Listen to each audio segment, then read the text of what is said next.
Summary. Ariadne Hellier, half pixie half wolf hybrid, on the run, ended up in a town across the country from her home. There is no such place for her. Not yet. She wants her mate. She's terrified to find him though. Afraid to tell him what she's been through. Will he accept her? Will he turn tail and run?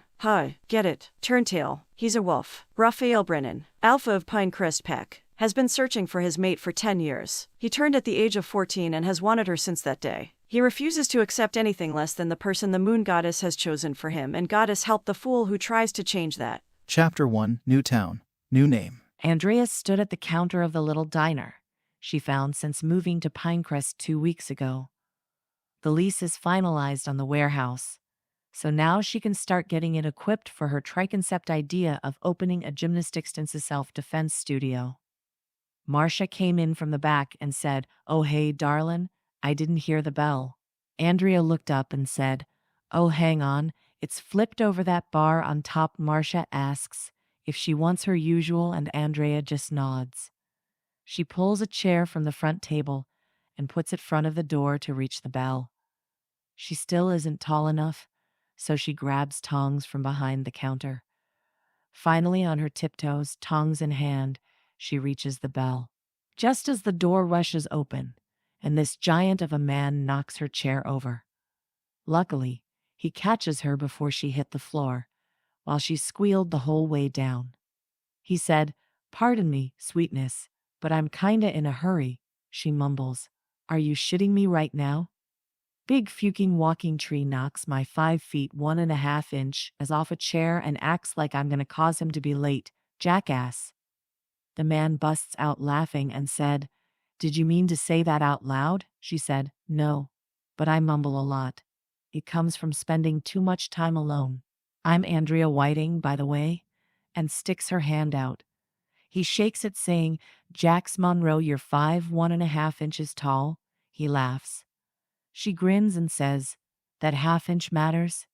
It's the difference between pulling that doorbell down or failure, and failure isn't an option?" he asks. She shakes her head and says, "Nope." "How tall are you?" "I mean, geez." Jax laughs and says, 6'7", no half. Andrea laughs. Marcia walks out and says, "Here you go, darlin'. Double chocolate whipped topping caramel drizzle latte extra drizzle," and winks. Andrea runs over and grabs her latte, turning to tell Jax it was nice meeting him and leaving. As they watch her walk away, Jax says, "What's her story?" Marcia turns to fix his coffee, asking if he wants one for Alpha before she answers. "I'm not sure, but I have suspicions. I think she's either running or hiding. Maybe both. She stays to herself, but has the sweetest heart I have ever seen. I notice she has scars down her leg and on her back, though I have only caught a glimpse of them," Jax said. "You think she brings problems? How long is she staying?" "Permanently, I would imagine. She just signed a 2-year lease on the warehouse over on Hines Ave." She replied, "I don't recall signing off on that. I will ask Rafe what he knows," he said, taking the coffees and thanking her. Walks out, heading to meet Rafe for a council meeting. Andrea is walking toward the hardware store to arrange mirror installation for the back half of the warehouse and to grab 2 more gallons of white paint. The balance beam and saddle horse were installed this morning, and this afternoon the parallel bars and free swinging rings will be put in. Just as she reaches the door, a huge body, rounds the corner, barreling into her. Her latte flies out of her hand and, in seemingly slow motion, inverts on itself and lands directly on top of her head. And she mumbles, "Are you fucking serious right now? Not one, but 2 walking trees doing everything in their power to knock me on my and now I have no latte? Shoot me now." The man roars in laughter and says, "Well, I was going to apologize, but now I am just hoping you'll allow me to replace your latte." She nods and says, "Yep, said that right out loud. I'm Andrea Whiting, and you are?" Gavin tilts his head, studying her and wondering what she was going to say, takes her hand and says, "Gavin Dawson, at your service." She giggles and asked, "Is that a done deal? Or is some negotiation required? That just confused him. Huh? She giggles again. Air too thin up there? Your service? Because I could use a little help. He nods and says, so, she's got jokes. Good to know. But I am at odd ends the next couple hours, so feel free to use my services however deemed fit. She turns and walks into the hardware store. After scheduling the installation she needed and paying for 4 gallons of paint, because, big tall walking tree offered service, and why not? She heads back to the warehouse, Gavin in tow. He says, you don't have a car? She says, nope. Do you? He says, of course. Who doesn't have a car in this day and age? She rolls her eyes and says, me, obviously. I just said so. But how do you get around? He asks, completely dumbfounded. She said, I walk. Or I run. If it's pretty far, I climb on my Harley soft-tail lowrider. He busts out laughing, asking how her 5'0" self could handle a Harley. And she deadpans, 5, 1.5? Not nothing. And what part of lowrider did you misunderstand? He says. No, I mean, how does your little self hold it upright? She says, centrifugal force. And I have no intention of laying it down. He says, hot damn. I always wanted to know a hot biker chick. She laughs and says, well, I'm a chick, and I ride a bike. But I see those as 2 separate things. You're a dork, like me. I think we can be friends. Gavin gasps and grabs his heart in dramatic fashion and says, now I can die a happy man. I have finally met my kindred dork. She cracks up and says, you just made my point for me. You realize that, right? He gives her a lopsided grin and shrugs, saying, yep. As soon as the words left my mouth, I realized I had signed my dork certificate. They both laughed. They reached the warehouse at the same time as the installers, and Gavin helped her finish up the painting.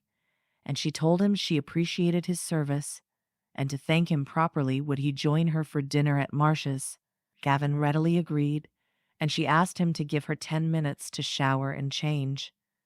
After a hot shower, she slipped into black, ripped jeans and a white silk commie, grabbed her hoodie and shoes, and dashed back downstairs from the loft apartment.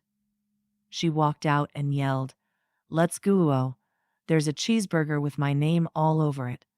He asked her, please, could they take the Harley? And she laughed and said nope.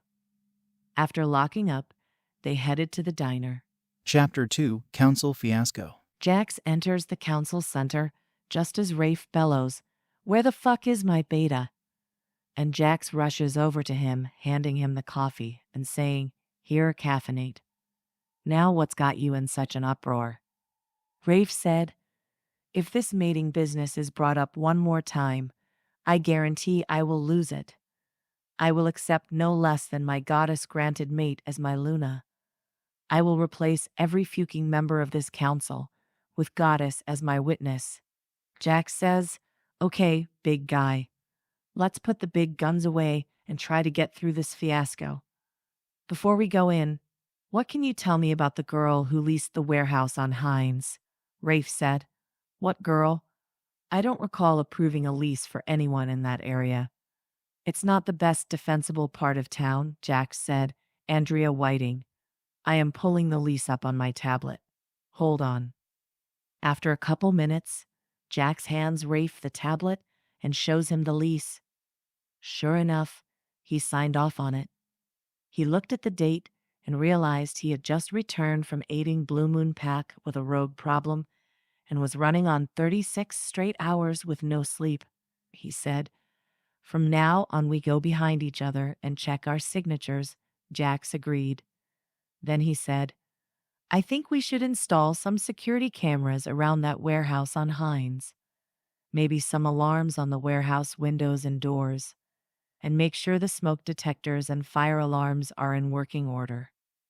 Rafe raised an eyebrow at him and said, this girl affected you this much? Jax said, no, yeah, I don't know, Rafe. There's something about her. Not sure if it's something troubling or something great. I just know she bears watching. Rafe slaps his back and says, well, I trust your judgment, and if you say we need it done, get it ordered. Now off to hell we go.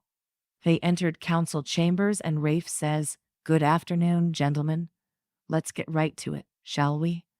What is our first item of business? Elder Phillips speaks up and says, the hospital reconstruction is well underway. We are requesting an additional $30,000 for the remaining equipment the doctors have asked for.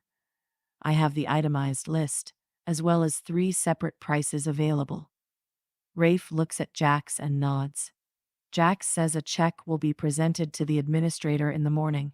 Rafe says, next on the agenda, Elder Thomas says, it is our turn to host the annual mating ball in 6 months, and we believe it is best to invite single alphas and betas only.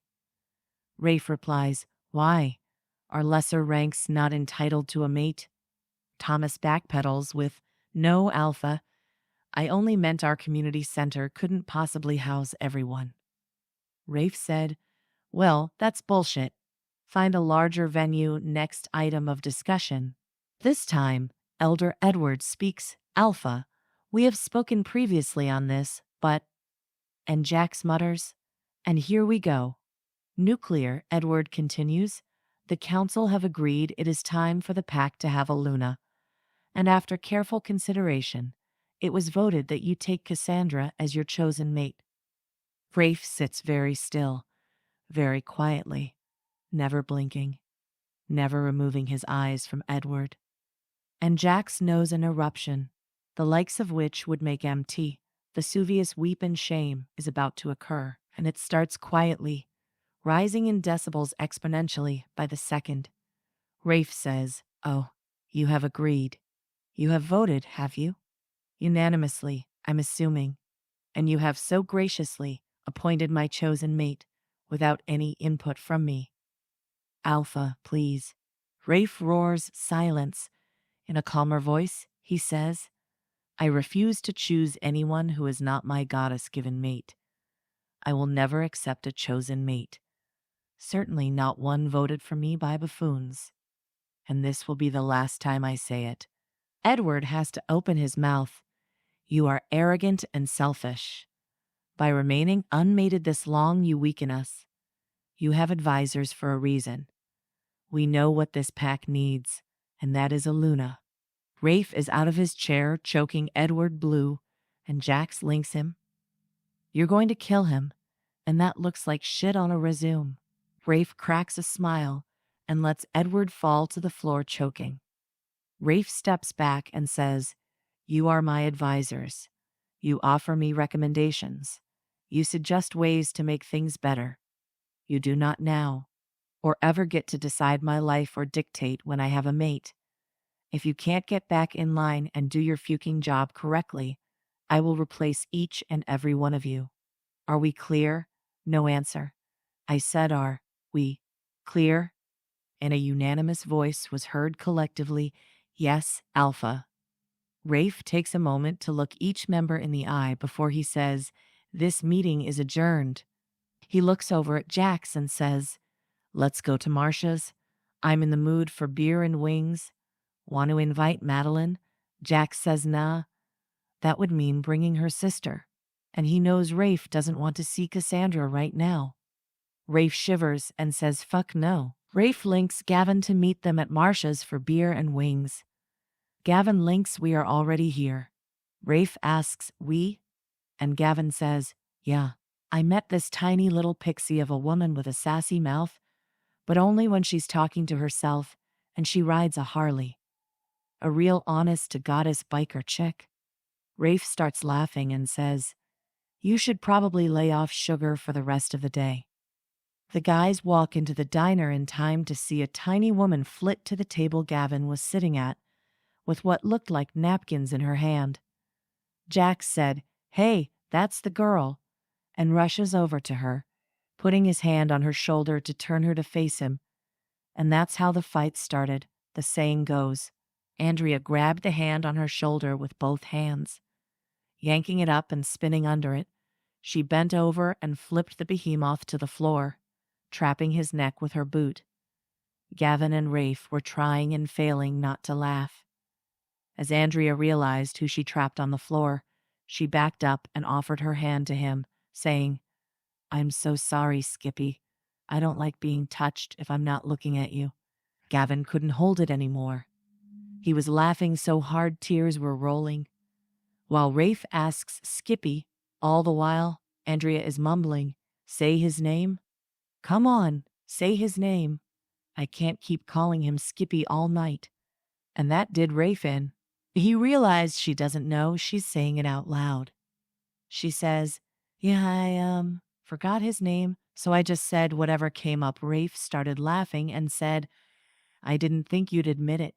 She shrugs and says, "Why not? It's the truth." She holds her hand out and says, "Andrea Whiting, and you are holy fucking taller than the walking trees." Their eyes meet, and at the same time he growls, "Mine." She says, "Fuck my life." Andrea looks over at the guys, grinning like Cheshire cats, and says, "Beta," pointing at Jax, and "Gamma," pointing at Gavin. They both nod. She looks at Rafe and says, "You must be Alpha," as he nods. She says, "Lucky me." Rafe says, "I am Alpha Raphael Brennan. All the important people in my life call me Rafe, and I am beyond happy to meet you, my beautiful mate." And he takes her hand. Sparks explode all the way up both their arms. She says, "Yeah, well, might want to hold off a bit. Sit down, please. I ask one favor. Don't ask questions or interrupt until I get it all out. I have never told this whole story before, and I never want to again. So here goes nothing." Rafe linked Marcia to lock the diner and allow them privacy. And Andrea began speaking. Chapter 3. Her story. "I am 19 years old. I was born on April 15th at midnight on a blue moon. My father was upset, no, livid, actually. He choked the life out of my mother because I wasn't a boy." She takes a deep breath to stem the tears and begins again. "My mother was a pixie, not just any pixie. The second-born daughter to the Pixie King. I am a hybrid. My father is an alpha. A savage, brutal, cruel beast of an alpha. He rules by fear and intimidation. When that fails, he resorts to torture and abuse. After my mother died, I was taken in the middle of the night to live with my mother's mother. I grew up a happy child, learning everything my grams could teach me. And then, the night of my 14th birthday, my father made an appearance. He argued with my grandmother. He told her to prep me to be a Luna, because on the night of my 16th birthday, I was being sent to another alpha for his son to mate. My grandmother did everything she could to prepare me, but I'm a little hopeless, I'm afraid. I'm sassy, disrespectful, ungrateful, and uncontrollable. At least, that was what I was told on the night of my 16th birthday, when my wolf, Adira, refused to make an appearance. I knew she wouldn't. We had talked about it. Those words are the ones my father repeatedly beat and tortured me with after the other alpha refused to accept a null wolf for his son. The bad part is coming up. And she lowered her head. Rafe watches as a lone tear treks down her face. She takes a sip of her beer and, with a deep breath, continues. "As near as I could figure, I spent 2 weeks in that dungeon, being whipped, sprayed with freezing water, and forced to eat molded bread. Then my father appeared with a human man, a really smelly human man who stepped toward my cage and said, 'Oh, I will have fun with this one. Might even keep her once she's broken in. Girl, I paid a small fortune for you. You'd better be worth it.' And I was dragged away. Then I was put on the floor of a van, knocked out and driven goddess knows where. I woke up chained to a bed with silver cuffs and an iron collar around my neck. Iron is to pixies as silver is to our wolves. I was there 3 days before I saw anyone. When he showed up, he turned a water hose on me and told me to clean up. I was led upstairs to a room that looked like a laboratory of some sort. I was strapped to a table, and then I woke up back in my cage. That would happen once every 2 weeks for several months. It finally occurred to me that the lab visit was to determine if I was a virgin.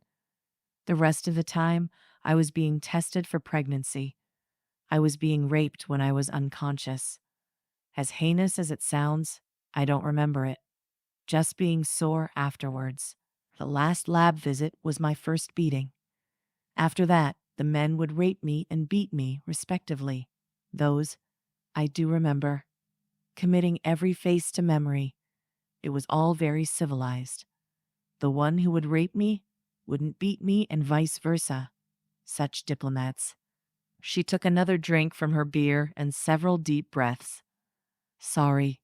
It's painful, and I haven't ever tried talking about this. This punishment went on for a little over 8 months. I ticked the days off on the wall.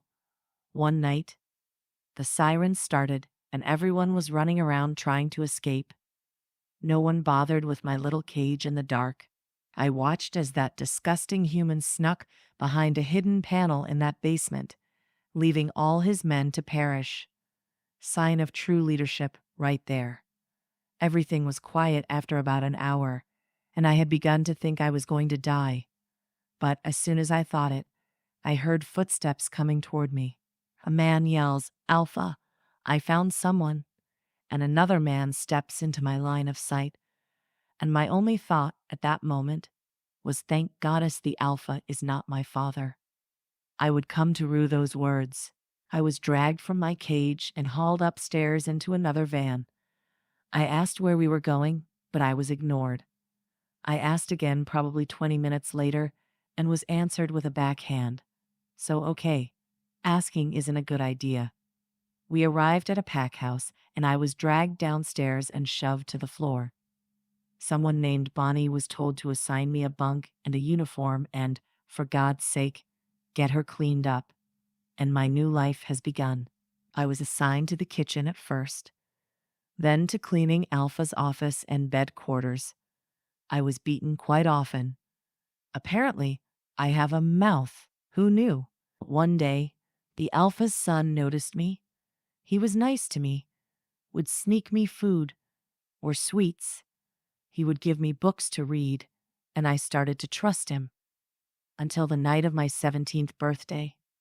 I was scrubbing the Alpha's bathroom, and Liam came in. Didn't speak, just watched me. As I went to walk past him, he grabbed me and threw me into his bedroom. There he repeatedly beat and raped me until he kicked me out at dawn. This went on for another 5 months until I found a way to escape. The Alpha and his son left for a conference in another territory. I waited until dark and snuck out under a tarp in the bed of a truck, leaving to relieve the guards at the outpost on their southern border. The guards are talkers and drinkers. I always had to prepare their work thermos.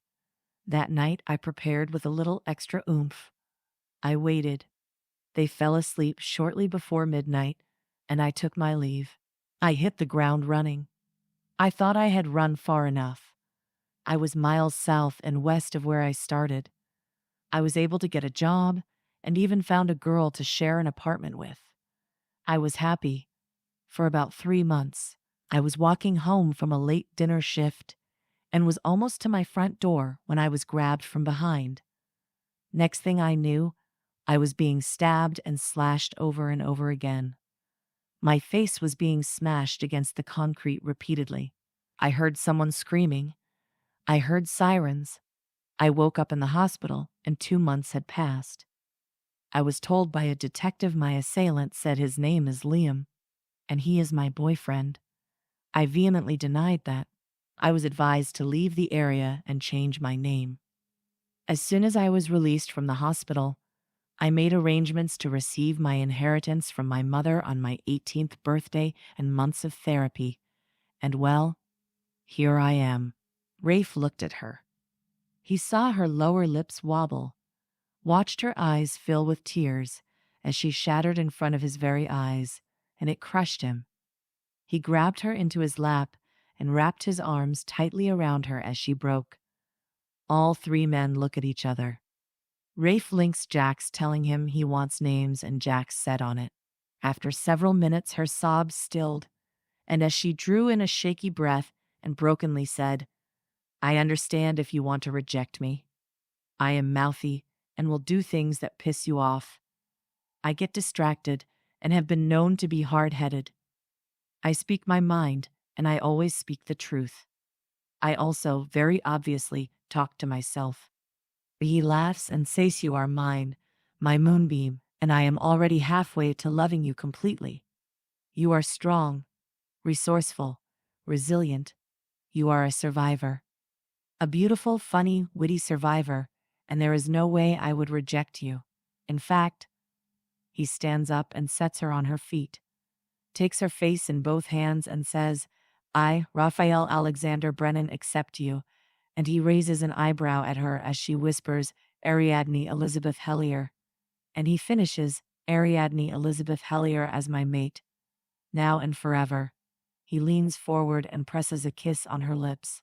She repeats her acceptance, and he sits back down with her in his lap. He links Jax, you have a name, and Jax says, and what a name. Thanking Marcia for her discretion, they all stand to leave. She tells him it was her honor, and to take care of the little Pixie, and Rafe laughs, saying her nickname is more poignant than she realizes. In the parking lot, Andrea turns to walk the 2 blocks to her loft, and Rafe stops her with his hand. He said, we get to ask questions now. You asked us to be quiet and save our questions. She looked at the 3 of them and said, come on to the loft. I'll make coffee and get a fire going. I'm chilly. She walks over to Rafe's truck and gives him a side eye, saying, betcha expected your mate to be one of those tall model types, huh? With a cheeky grin. He smirked at her as he lifted her into the Ford F-250 on 35, just begging for some mud, and said, I always prayed for a smaller mate that I can carry around whenever I wanted, and kissed her again before she could protest. He ran around the truck and, jumping in, started it up, pulling out of the parking lot with Jax and Gavin following. She unlocked the outside door to the loft, switched on the outside light, and headed upstairs with all the guys following. Once she had coffee brewing and a fire going, she began setting out cups and condiments. She prepared a snack tray with meats, cheese, and crackers before pouring 4 cups of coffee and bringing them to the table. Everyone sat down, and she took a deep breath. Jax asked what they should call her. She said Andrea, though she prefers her own name. She knows she isn't safe yet. Gavin asked if she has powers. She nods. Rafe asked what they are. She said, I can control the elements. I can heal. I can cause hallucinations, good or bad ones. I am a light pixie, but every light pixie has a dark side. My pixie's name is Starla, and my wolf, my beautiful girl, is Adira. I will develop more powers once we are marked and mated in this form, as well as our true forms. Jax said, holy shit, your wolves have to mate and mark too? That isn't done anymore. Rafe just shrugs and says, Baron hasn't shut up since she said it, and I'm for any way of sealing our bond. I want to belong to her in every possible way. Andrea looks at Jax and says, it might be fun, Skippy. Your mate might like it. Jax groaned and said, Jax. My name is Jax. She just giggles. Rafe fell deeper at the sound. Gavin had been quiet, looking like he was thinking hard. He finally looked up and says, do you have wings? Can you fly? Holy shit. My dork twin is a badass biker chick with wings. It don't get much cooler than that. Rafe says it certainly does. When she is all that and you're Luna. Gavin gasps. He shouts, oh my goddess, my Luna, my job has finally started. She laughs and said, that boy sure gets excitable. And Rafe says you have no idea. And what the fuck is a dork twin? Gavin and Andrea point at each other and say, he is, and she is at the same time. Rafe and Jax look at each other and Jax says, I can see it, as Rafe nods. They hear Gavin begging to see her wings, and her telling him now isn't the time. As Gavin and Jax got up to leave, they all hear a crash downstairs. Rafe and Jax fly out the door, telling Gavin to stay with Luna. As they reach the bottom of the stairs, they are spotted, and 3 men take off running with Jax and Rafe on their heels. Rafe links Gavin what's going on, telling him to have Andrea pack a bag and head to the pack house. The loft isn't safe for her tonight. Chapter 4: Overnight Bags and Baggage. After a solid half hour of bickering, Gavin and Andrea are heading to the pack house. Gavin had linked Maggie, the housekeeper, to ready the Luna quarters as they have a guest coming, only to be told she had already done so when the Luna moved in 2 hours ago. Gavin said, "What? No, she didn't. The Luna is sitting beside me in Rafe's truck on our way to the pack house." Maggie links back, "Cassandra isn't our Luna? Oh, thank you, goddess." Gavin is trying frantically to link Rafe about how to handle this with no response. He just decides to tell as much truth as he feels comfortable with. He glances at Andrea and bites the bullet. Andrea, I am going to put you in Alpha's quarters tonight, and you can change tomorrow if you'd like." She looks at him and says, "He is my mate. I would expect to be in his room." And Gavin lets out a breath he didn't realize he was holding. Arriving at the pack house, it's quiet. It almost looks deserted as Andrea can't help but gawk at the magnificent log-sided mansion in front of her. All 4 stories covered in wood and floor-to-ceiling glass. A veranda runs all the way around the first floor, and Andrea can't wait to sit out here sipping coffee on chilly mornings. After Gavin takes her to Alpha's quarters on the 4th floor, he again tries linking Rafe. This time, Rafe responds, and Gavin explains the situation. The rage through the link is palpable, and Gavin feels the discomfort. Rafe is beyond frustrated. They had chased the trio all the way past their own northern border for 2 hours, only to lose them at the river. He ranted for 45 minutes, wanting to know how they got onto Pinerest Packlands, promising heads will roll, needing answers he knew none of them had. He glared at Jax, telling him to find a location on Armand Hellier, and he wanted to know as soon as possible. Andrea walked into Rafe's room and smiled. It was him. Everywhere she looked, she saw him. From the dark blue walls to the smoky gray carpet, the deep navy drapes that matched the comforter on the bed, the deep burgundy sitting chairs in front of the fireplace with the matching sofa between them. The room was as beautiful as the man, with his 6'9" frame and beautiful dimples, to his black as night hair and shining green eyes. The man was an Adonis, and she was getting in deep. She grabbed some sleep shorts and cropped Kami to head to the shower. Andrea was just coming out of the bathroom when she heard the bedroom door open. As she looked up, she saw Rafe staring at her with a deer-in-headlights look. She spoke his name softly, and he blinked out of it. He walked over to her and pulled her close. He leaned down and placed his lips on hers. Running his tongue over her lower lip, he begged for entrance. Andrea had never been kissed before, so she wasn't sure what to do. Rafe ran his hand down her back and squeezed her ass. As she gasped, his tongue darted inside her mouth. He groaned into the kiss and pulled back to breathe her in. He scented her. He smelled her fresh gardenia and lavender scent and decided it was his favorite smell in the world. He whispered, "You smell like heaven." And she said, "I stopped hiding my scent. You smell like coming home, like fresh linen and leather. It's intoxicating." Rafe stepped away and said he would grab a quick shower, and then they needed to talk. She nodded. Andrea walks over to the sitting area and pours 2 glasses of whiskey and sits down to wait for Rafe. He walks out of the bathroom in sweatpants riding low on his hips, and Andrea can't look away. His 8-pack abs, leading to a perfect V at the waistband of his sweatpants. She unconsciously licks her lips, and Rafe notices her looking. He smirks and says, "Look all you want, Moonbeam. It belongs to you." And she blushes. He walks over to her and lifts her into his arms. Sitting on the sofa, he keeps her on his lap. She hands him a whiskey as she takes a sip of hers. He tosses back half the glass and says, "This is a long tale, and I am asking you to hear me out until the end before you ask any questions. Can you do that for me?" She giggles and nods before saying, "Sounds an awful lot like what I said a few hours ago." He grins and said, "That's where I got it. I shifted into my wolf at an early age. I was 14. As you know, a wolf can find his mate as soon as they can shift. I have been looking for you a long time, baby. So long.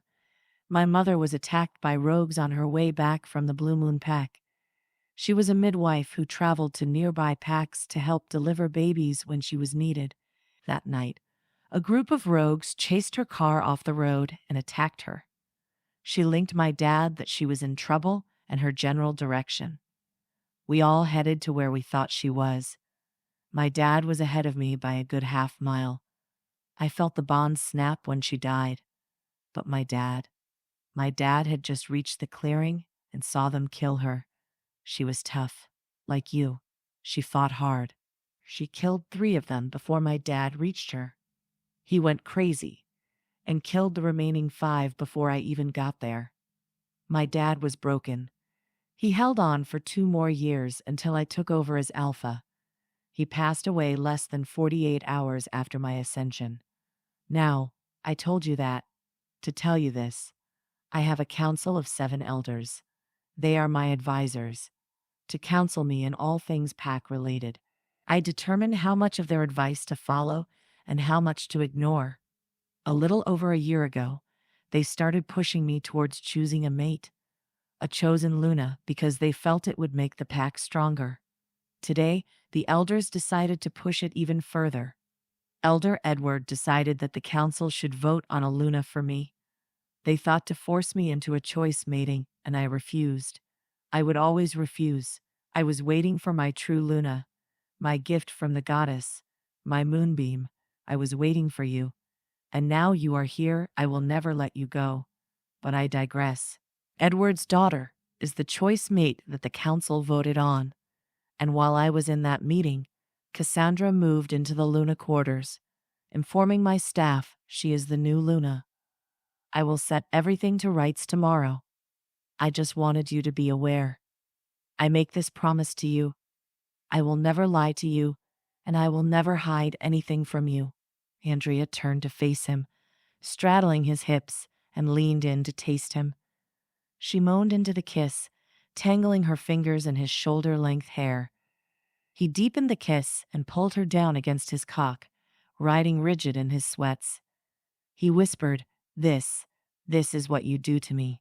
She rubbed herself against his cock and rocked back and forth. He said, "Tell me you want this baby. Tell me you want me as much as I want you." She looked into his eyes and said, "Take me, make me yours. Erase all the bad memories and build new ones." He said, "If we start, I can't promise I can stop. I will mate you, and I will mark you." She whispered, "I'm ready." He stood up and carried her over to the bed. He laid her down and slides his hand under her top, finding her luscious, firm breast and gently squeezing. His thumb and forefinger found her nipple and rolled, and pinched it hard enough to make her gasp, and then moan. He whispered, "The sounds you make kill me." He asked her if he can see her, and waited. He saw the tears. He kies them away and said, "Talk to me." Chapter 5. Mated, Marked, and Cherished. Rafe waited patiently, murmuring words of comfort. Andrea looks at him, and he is lost in her violet eyes. He said, "We go at your pace, baby. This is about you. I just want to see you." She whispers, "I'm ugly. I'm scarred. I want you. I want to make love with you. But I'm scared." He reaches for the hem of her top and slowly inches it up her frame. He tells her she is his perfect mate, made just for him. As he gets her shirt off, he leans over and takes her nipple into his mouth, sucking on it, biting lightly, while kneading her breasts in his huge hands. He looks at her and says, "Perfect, absolute perfection." His hand slips down her stomach slowly. As he reaches the waistband of her sleep shorts, he slips his hand inside and runs a finger over her slit. She moans out, and he says, "So wet, baby, so ready," and he slips a finger inside her folds, running it up to her clit. He gives it a little flick, and she squeaks. He grins and tells her that might be his new favorite sound. He sits up between her legs and slides her shorts down her legs. As he removes them, he tosses them across the floor. He stands and drops his sweatpants to the floor and steps out of them. Her eyes fly to his face and back to his cock and back again. She says, "That ain't gonna fit in there. You will split me in two." He laughs and kneels between her legs, telling her she was made for him just as he was made for her, and he will fit. And with that said, he dives for her, wrapping his mouth around her clit as his tongue does a dance as old as time. He dips one finger inside of her, amazed at how wet she is. She lets out a loud moan and whines. "Something is happening. What's happening, Rafe?" He slips another finger in and begins pumping against her spongy G-spot while twirling his tongue hard against her clit. Andrea is whimpering and begging him please, even though she isn't sure what she's begging for. He starts pumping faster and pulls off her clit, slamming his thumb against her and holding tight. He says, "Come for me, baby, now." And he watches as she shatters in front of his very eyes, screaming his name. He laid across her, keeping his weight on his forearms and planting kisses all over her face. He whispers, "That was the easiest thing I have ever seen." He raises up to his hands and positions himself at her entrance. He looked into her eyes and says, "If we are going to stop, now is the time." She shakes her head, and he tells her he needs words. She says, "I'm ready. Please fuck me, Alpha." And he almost shot his load right then. He slowly entered her, giving her time to adjust to him, pushing a little further after each pause. He is finally fully seated and remains still, placing light kisses on her lips and nose and eyelids. She finally tells him to move, and he pulls out and pushes back in slowly. He sets a rhythm, and she notices her hips instinctively keep time with him. He said, "Goddess, you are so tight, so wet. You taste so sweet. I'm not going to last long." She moans his name as she feels her orgasm building again. He picks up the pace and thrusts faster. And as he feels her walls shudder around him, he sinks his canines deep into her neck, just above her collarbone, and she sees stars. Her climax hits her so hard, she sinks her teeth into his neck to keep from screaming. He had no such inhibitions and roared out his orgasm. He feels a rush of power flow through him as she removes her teeth and licks her mark closed. Jack sat straight up out of a dead sleep as he feels a rumble wash across the Packlands. He's thinking, what the fuck was that? It was nearly 3 a.m, and Andrea and Rafe had been sleeping off and on, waking to make love, and dozing again. This round has worn them out. He gets up and goes to the bathroom. He starts running water in the tub, adding Epsom salts, swishing the water around to make sure it's dissolved. He walks back into the bedroom and picks up his beauty, carrying her and placing her in the tub. He climbs in behind her, settling her between his legs. He soaps up a sponge and begins to bathe her. She laid back against him, and he feels her body relax against him. He glances down at her and notices she has fallen asleep. He chuckles and finishes bathing them both. He wakes her just enough to get out of the tub and dried off. He carries her back into the room and lays down with her in the bed. She snuggles into him and mumbles, "I love you." It was so quiet he wasn't sure he heard it, but he could feel it. It was a living, breathing thing through the bond. He wraps himself around her and whispers, "I have loved you from the beginning of time," and falls into the best sleep he has ever had. Andrea is drifting. She looks around at the sheer brightness surrounding her.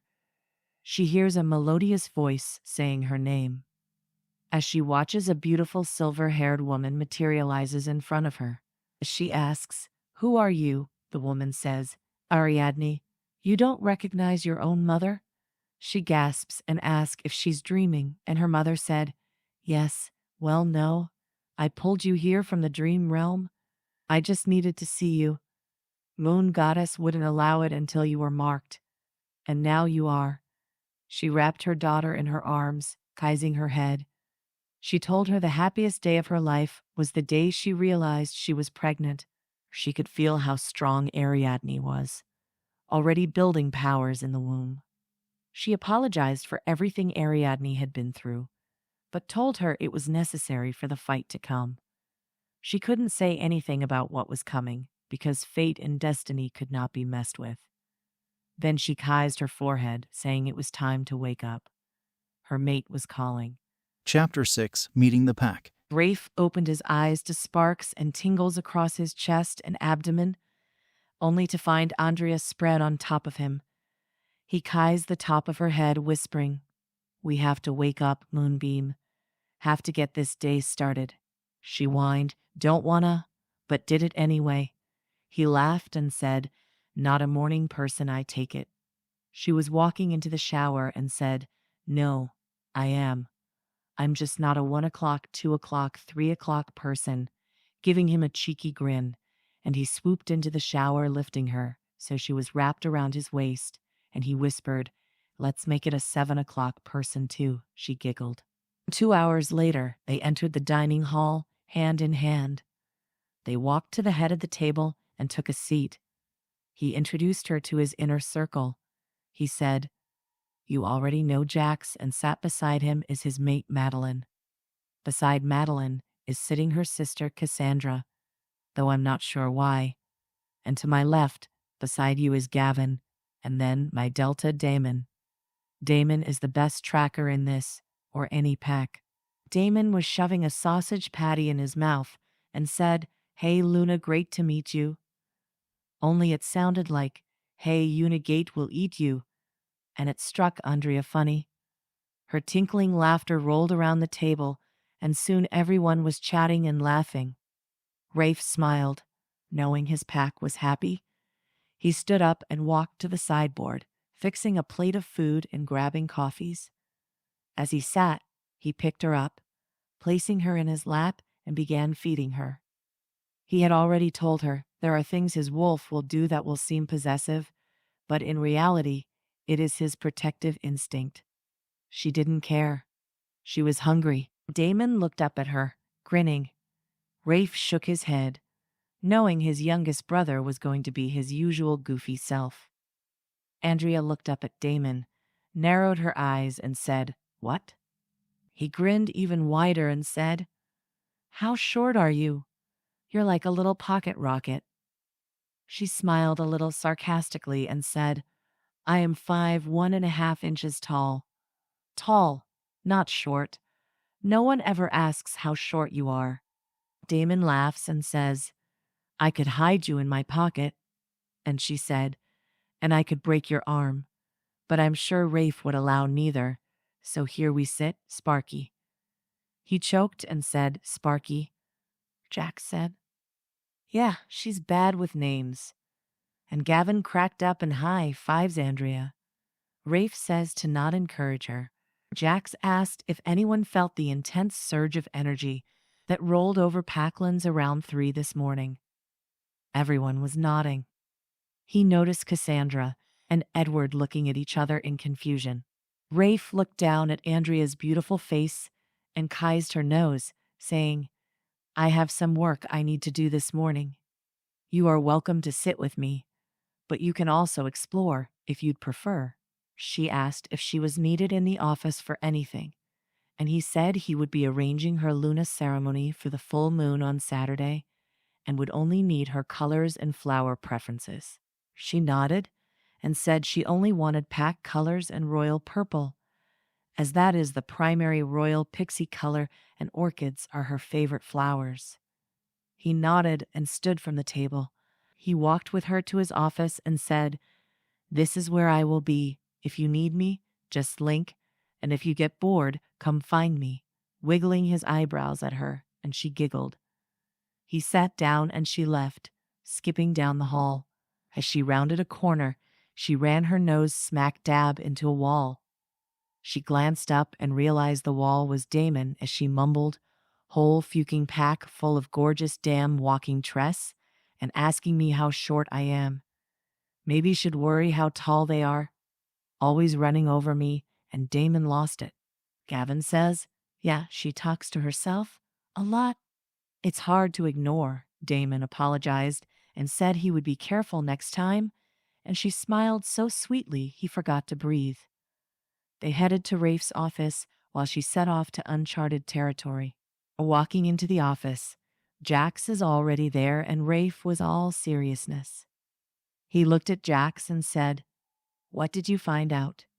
Jax pulled a folder from his bag and, clearing his throat, began, "Alpha Armand Hellier was challenged for his title by his beta 6 months ago and lost. His beta fuked him up. He spent 3 weeks recovering before he was banned from Bloodred Moon Pack. 6 of his toughest warriors chose to leave with him. He met with a human in a town called Manning in Pennsylvania. They seemed to have partnered up, and both men traveled to Black River Pack in Maine that he had an alliance with. The Alpha there is Isaac Beaumont, and his son, Liam, is set to ascend in the summer of next year. 2 weeks ago, Armand, Liam, and the human, William Henderson, left Black River with Armand's warriors and 6 others from Alpha Isaac's pack. Whereabouts unknown, as of yet, Alpha." Rafe sighed, pinching the bridge of his nose. He stood up and walked to the window. He spied his tiny Pixie in the garden, watching her speak to the flowers. All it took was seeing her, and he was calm again. He turned and looked at his men, his best friend, his beta, and his 2 brothers, his family, and he spoke. "Here's what we know. All 3 of those men have vested interest in our Luna. We don't know they are actively coming for her, but the break-in at the warehouse last night is a good indication. We don't know where they are, how many men they may have garnered along the way, or exactly why they want my Pixie back." Damon said, "Wait, Pixie? That's why she's so short," as he laughed. Jack said, "She's sensitive about her height. She has a horrible time with names, but she never lets anything get her down. That is an amazing little woman." Gavin said, "I have already lined up 4 of the elite guard to shadow Luna constantly. Someone will be where she is at all times." Damon then replied, "I will double border patrol, especially where the rogues crossed our borders last night," Jax told them. "I am arranging cameras to be set all around the territory, as well as the warehouse." Rafe looked up and said, "I want pictures of these 3 men. We are facing a triple threat with no idea of where or when the attack will come. I want more foot traffic in town, more boots on the ground. I want everyone in town to be on watch. If any of those faces pop up, we need to be made aware." All 3 men said, "Yes." Alpha Rafe said, "Okay, gentlemen, we have a Luna event to put together in 4 days. And Jax, that roll of energy, happened when my Luna marked me." "Yeah," and he grinned. Everyone cheered and laughed, slapping Rafe on the back. Chapter 7, Get Over It, Camille. Andrea left Damon and Gavin in the hall, setting out to explore. She found the library and study. Turning left, she saw a huge theater room, and across the hall was a game room. Walking the opposite direction, she discovered the ballroom. Once back toward the dining hall, she saw the sitting room. She was awestruck and so proud of her Alpha. She wandered her way to the kitchen and, walking in, saw Maggie kneading dough for dinner rolls. She looked up and said, "Oh, Luna, did you need something? A snack? Lunch is still 2 hours out." Andrea smiled at her and said, "No, I am only grabbing a cup of coffee. I don't want to disturb you." And please, Maggie, call me Andrea. Picking up her coffee, Andrea walked into the back garden. She noticed a few flowers drooping and walked over to them. Touching them, she spoke softly, healing them, and their colors perked into vibrancy. She heard a snarky voice behind her say, "Are you a witch? Is that how you tricked Raphael into thinking you are his mate?" Andrea ignored her and kept sipping coffee and talking to the flowers. Maggie overheard Cassandra and linked Rafe he was needed in the garden. That annoying voice was more nasally and louder this time. "I don't know your game yet, but I will. You will never have Raphael. He deserves more than some little gutter-snipe trash he picked up in that seedy little town." Andrea continues to drink her coffee, ignoring the banshee behind her. A crowd had gathered, watching the exchange, wanting a glimpse of what the new Luna would do. Cassandra was screeching by now and beat red in the face. "You can't even respond, can you? No way to defend what is truth. Even you know you are trash. A slut used by more men than is decent. A sickening reminder that no one wanted you, ever. Crying poor me over a little mistreatment." Andrea looked out over the crowd, shaking her head with a sad little smile, and she turned to walk away. Rafe had just reached the patio door when he saw Cassandra reach her hand out. "Oh shit." She grabbed Andrea's upper arm, yelling, "I am talking to you, bitch." Andrea grabbed Cassandra's hand, folding it forward, twisting the wrist. Just as she twisted and spun out, kicking the back of Cassandra's knee, dropping her to the ground and grabbing her in a chokehold, she began speaking. "I don't like to be touched. I didn't give you permission to touch me, Constance. I didn't ask for your pathetic diatribe of the events of my life. I was used by 2 men, Crystal. 2 men raped me. Raped me, you pitiful little wretch. I was raped, tortured, beaten, and abused for nearly 2 years. 2 years, Candace. I was a child. I didn't ask for it, and I don't ask for sympathy. I don't want nor do I need pity. I have risen from the ashes of my life, like a phoenix from the fires of hell, and I will never allow anyone to drag me down there again." The real curiosity here, Charlotte, is how you actually knew anything about my history. Only 3 people here have heard my story from me. You are chasing after a man that was never meant to be yours. He is mine, my goddess-given mate. Never yours, never will be. So, I suggest you get the fuck over it, Camille. She stood and turned to walk away, and a raspy voice said, "Cassandra," and Andrea whirled around and said, "What?" Cassandra coughed and said, "My name." "It's Cassandra," Andrea responded, "and I simply do not give a fuck," walking away. Behind her a slow clap began and increased in tempo, and getting louder when someone shouted, "Our Luna is a badass." The crowd agreed and began to disperse. Jax looked at Rafe and said, "Are you proud?" Rafe grins and says, "Suu fucking proud." Then he looked back at Jax and he says, "Yep, on it." Rafe looked around for Andrea. He linked her, hoping she'd hear. She responded in a small voice. In our room, Rafe ran for the stairs, taking them 2 at a time as he barges through their bedroom door. There, curled into the tiniest ball he could imagine, hidden under the comforter with only her sweet face showing, was his Pixie. He felt his heart breaking for her as he scooped her into his arms and onto his lap. He could feel her sadness rolling off of her in waves, and she broke. Sobs echoing around the room, and all he could do was hold her and whisper how sorry he was. They sat like that for a half hour, and she found her strength again, shaking off her grief, walked into the bathroom to wash her face. Coming out, she looked at him and said, "What's for lunch?" "I'm starving." He laughed and asked, "And that's it? You're okay now?" She responded quietly, "Yes, tears are a cleansing. I am angrier than I am sad. Actually, I wanted to snap her neck, but we need information. We need to know how she knows my history." He nods and says, And we will. I am calling her family into my office after lunch. As they entered the dining hall, everyone was seated with their heads down. Andrea looked at them and back to Rafe, then back to the pack. She mumbles, "We are supposed to pray?" No one said we would be praying. These trees need a rule book or something so I know what I'm doing. And Damon was the first to lose it. Soon, everyone else was laughing, and it dawned on Andrea once again she had spoken out loud. Rafe said, "No, baby, they weren't praying. Their heads were bowed in deference to their Luna."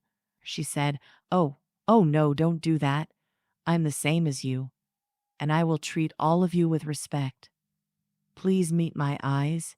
And Rafe could feel the love for their Luna swell through the pack. Everyone was eating and chatting when Andrea noticed the chair beside Madeline and Ty. She looked at Rafe and asked, "Where's Carrie?" And the entire pack lost their shit. When the laughter died down, Madeline whispered, "Cassandra is in the infirmary." Luna Andrea's mouth formed an O, but she only nodded. Rafe sat quietly, eyeing Edward, trying to figure out if he has any information about his Pixie. Edward kept his head down, avoiding looking at anyone. Rafe's deep voice resonated around the room. "Edward, your entire family are to be in my office at 2 o'clock to discuss your daughter's behavior against her Luna today." Edward's eyes flew to Rafe and said, "As long as we discuss your mate nearly killing Cassandra." Andrea swivels her head to look at Edward and asked, "But did she die?" "No, she did not, and I am fully within my rights to kill her. She put hands on a Luna, an offense punishable by death. So put on your big girl panties and face the music, Edgar." And again, Damon lost it. He said, "She really sucks at names, doesn't she?" Rafe laughed and says, "Yep, and I love it." Chapter 8, Questions and Cupcakes. Reaching the office, 5 people sat discussing what has happened. Jax looked at Rafe and said, "I have found video surveillance of Edward and Cassandra at a restaurant over on Canyon RD. In Sweetwater, 2 towns over.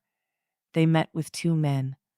The larger man resembles Armand Hellier, but he keeps his face hidden from the cameras at every angle. The other man never removes his hoodie. But watch the video. See how hoodie guy has reached over to hold Cassandra's hand?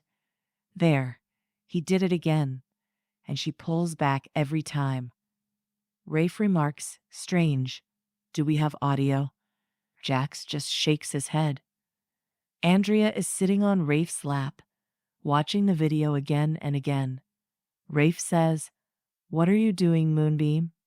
She was excited, says, "Look, watch Carolyn's face. Do you see it?" After Damon is done snickering again, he watched. Looking closely, he said, "It looks like she wants to cry." And Andrea claps her hands and says, "Yes, that's not crying. That's yearning. Could hoodie guy be her mate?" Rafe spins her face around and kaises her soundly. He says, "Baby, you're a genius." Andrea just grins and picks up the 3rd cupcake from the tray, and Gavin yells, "Hey, that's mine." And she shrugs. "You snooze. You lose, Dorktwin." Damon says, "What now?" Rafe said. They both have this uncanny ability to say the same stupid shit or do the same stupid things at the same time. It's weird. Don't ask. And both Gavin and Andrea yell, "Hey," at the same time. Rafe raises an eyebrow as if to say, "See?" and Damon laughs. Right at 2, there is a knock at the door. Edward, his mate, Deborah, and both daughters walk in. Rafe tells them to take a seat. Edward says, "Alpha, I was expecting a private meeting." And Rafe says, "You have no right to expect anything. I am going to ask a few questions. Your entire family will be put under Alpha command. I expect nothing less than the truth. Barring that, you will all be taken to the cells pending further investigation." Madeline, let's start with you.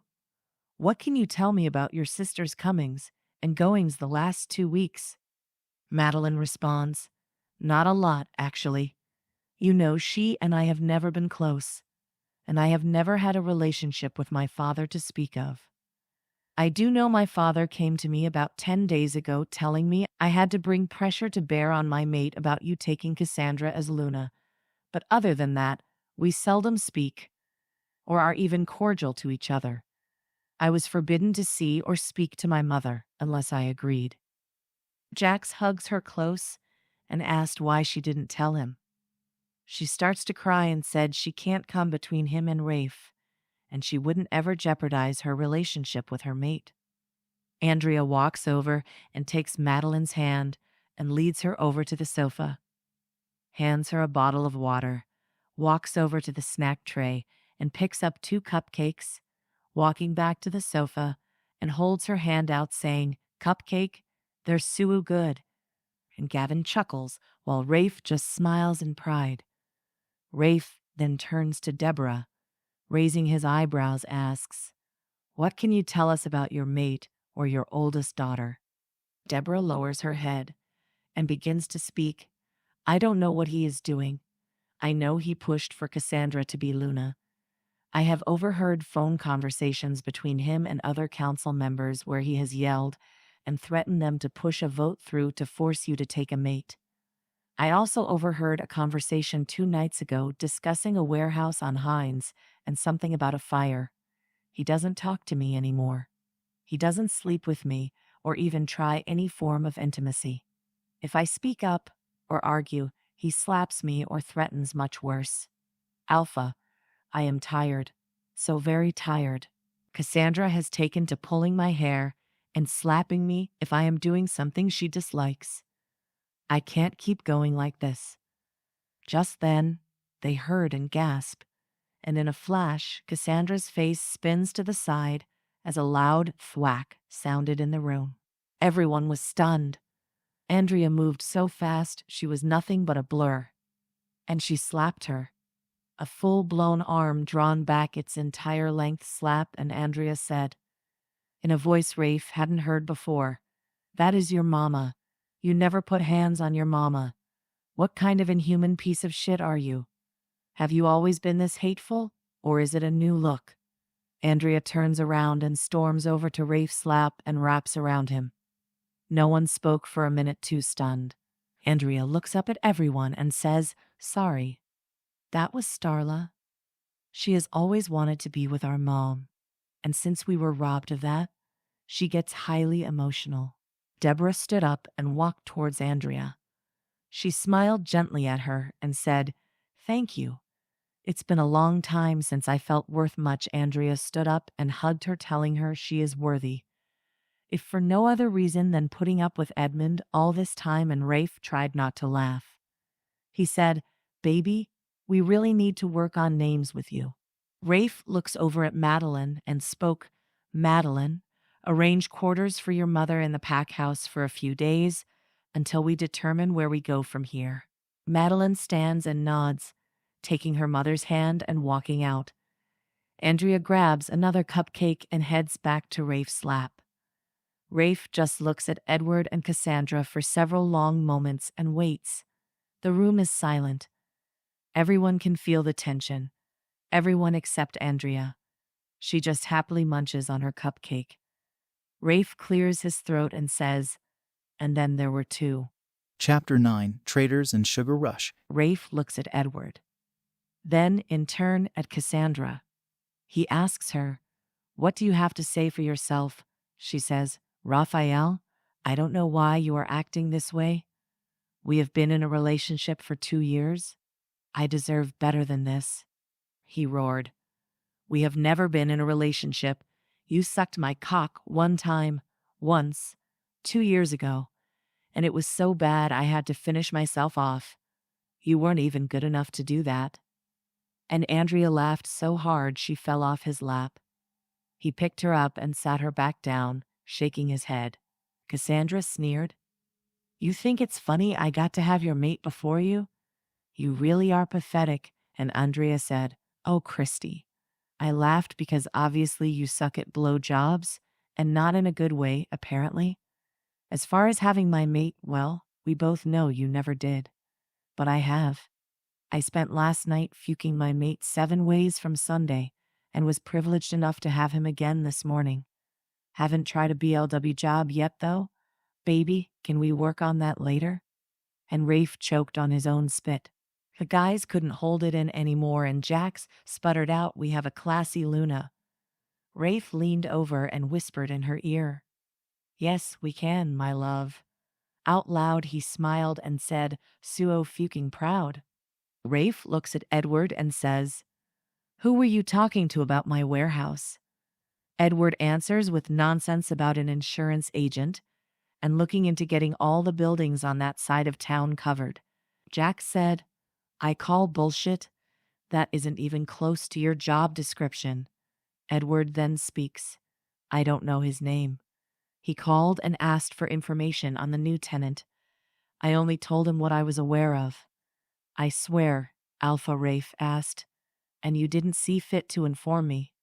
He spun his laptop around and pushed play, growling, "Watch this." Rafe watched their faces get paler and paler. He knew they were panicking and mind-linking, so he waited. Once the video stopped, he said, "Do you want to keep lying? Who are the men? Why are you meeting them?" Edward sighs and begins to speak. "I don't know their names. They set up the meeting in Sweetwater." The man in the hood never spoke. "The other man is an older man. My age, maybe. They wanted information about the tenant in the warehouse. Wanted some kind of schedule for her. They told us she was a runaway, that she was involved with several men and had caused quite a scandal. She had inadvertently caused the deaths of several people, and their pack wants her back. We didn't know she was your mate, Alpha." Rafe is growling low in his throat. "Baron wants to take this man's head off. So you and your daughter are traitors? Is that what I am to take away from this?" Edward jumps up and says, "No, no, no. We did not betray the pack. She's not pack. You don't know her, Raphael. She has killed men." Rafe looks at Damon and links, "I want him in the cells." Now, Damon leaves with Edward uselessly struggling against him, begging Rafe. Cassandra's eyes are huge in her face. She is scared. Good. Rafe leans over her and roars in her face, "Tell me about the man in the hood." And Cassandra cowers, beginning to cry. She sputters out, "I don't know. He never said his name. He didn't talk." Rafe said, "Is he your mate?" Cassandra doesn't answer. He yells, "Is he your mate?" She nods and starts crying louder. Andrea mumbles, "Stupid bitch. Has her own mate and wants to get her hooks into mine. Who does that? Stupid bitches, that's who." And all eyes turn to her. She looks up and says, "What?" Rafe pinches the bridge of his nose and says nothing. Moonbeam. He looks at Gavin and says, "Take her to the cells. Keep her separated from her father and make sure they are fed. We will question them separately until we know everything they know." And Gavin snatches her arm to drag her away. Andrea looks up and says, "Well, thank goddess that's over. Can we go to town? I want to buy some plants. And I need to stop by the warehouse for my shampoo and crap. Oh, I need to go by that cute little boutique and get some more panties. I am 3 pairs down since I got here. You should stop ripping them off me like you do. They don't grow on trees, you know. I wonder, could they though? A panty tree? That would be such a big help. Then you could rip them off and I could go pluck another pair. How cool would that be? Can we have dinner at Marcia's? I always want to say, Marcia, Marcia when I see her. You know, like the Brady Bunch. Can we have Skippy and Gavin join us? Oh, and Sparky? Of course, Madeline has to come. I really hope we can be friends. I never had friends before, and now I do. And it feels so nice. Can I get a cheeseburger and fries with a side of onion rings? Oh, and a chocolate milkshake? I love chocolate. Do you like chocolate? I will share mine with you. It's okay. Come on now. Let's go ask the others. It will be fun. You'll see." She skips out the door, leaving Rafe and Jax gaping at the open door. to see she's already disappeared from sight. Jax said, "What in the actual fuck was that?" Rafe chuckled and said, "That was the result of 7 cupcakes, I believe. I'm going to have to watch her sugar intake, I think. Sugar and pixies. Not good. Make a note." And they both laugh as they chase after her. Jax asked, "Why can she remember your name and Gavin's? Hell, she even gets Madeline and Marcia right." Rafe laughs and says, "I have no idea. Her brain processes differently than ours." Chapter 10 and the Crash. The group of 6 walked into Marcia's diner, looking the worse for the wear. Marcia looked up at them and laughed, saying, "Y'all look like you've been through the ringer," and Damon says, "Yeah, the ringer's name is Andrea." They all sat down and ordered their meals. Andrea looks at Rafe and says, "Now hear me out." And everybody groaned. She looks back at Rafe and asked, "Did I break them?" He smiles and said, "No, baby. But you are a little whirling dervish that is hard to keep up with." She scrunches her nose and says, "I'm not a dervish. I've never been to a monastery in my life." And everyone laughs while Rafe explains she's just a ball of energy that they had a hard time keeping up with. She said sorry. Then said, "What I was saying before, can I go back to my own name? Don't they know I'm here anyway? Aren't we like 99% sure it was them at that restaurant? So can I?" Rafe shakes his head, saying, "Not yet, Moonbeam. I'm not sure that Edward is alone in this, and it isn't safe yet." She slams herself back in her seat and crosses her arms over her chest, huffing.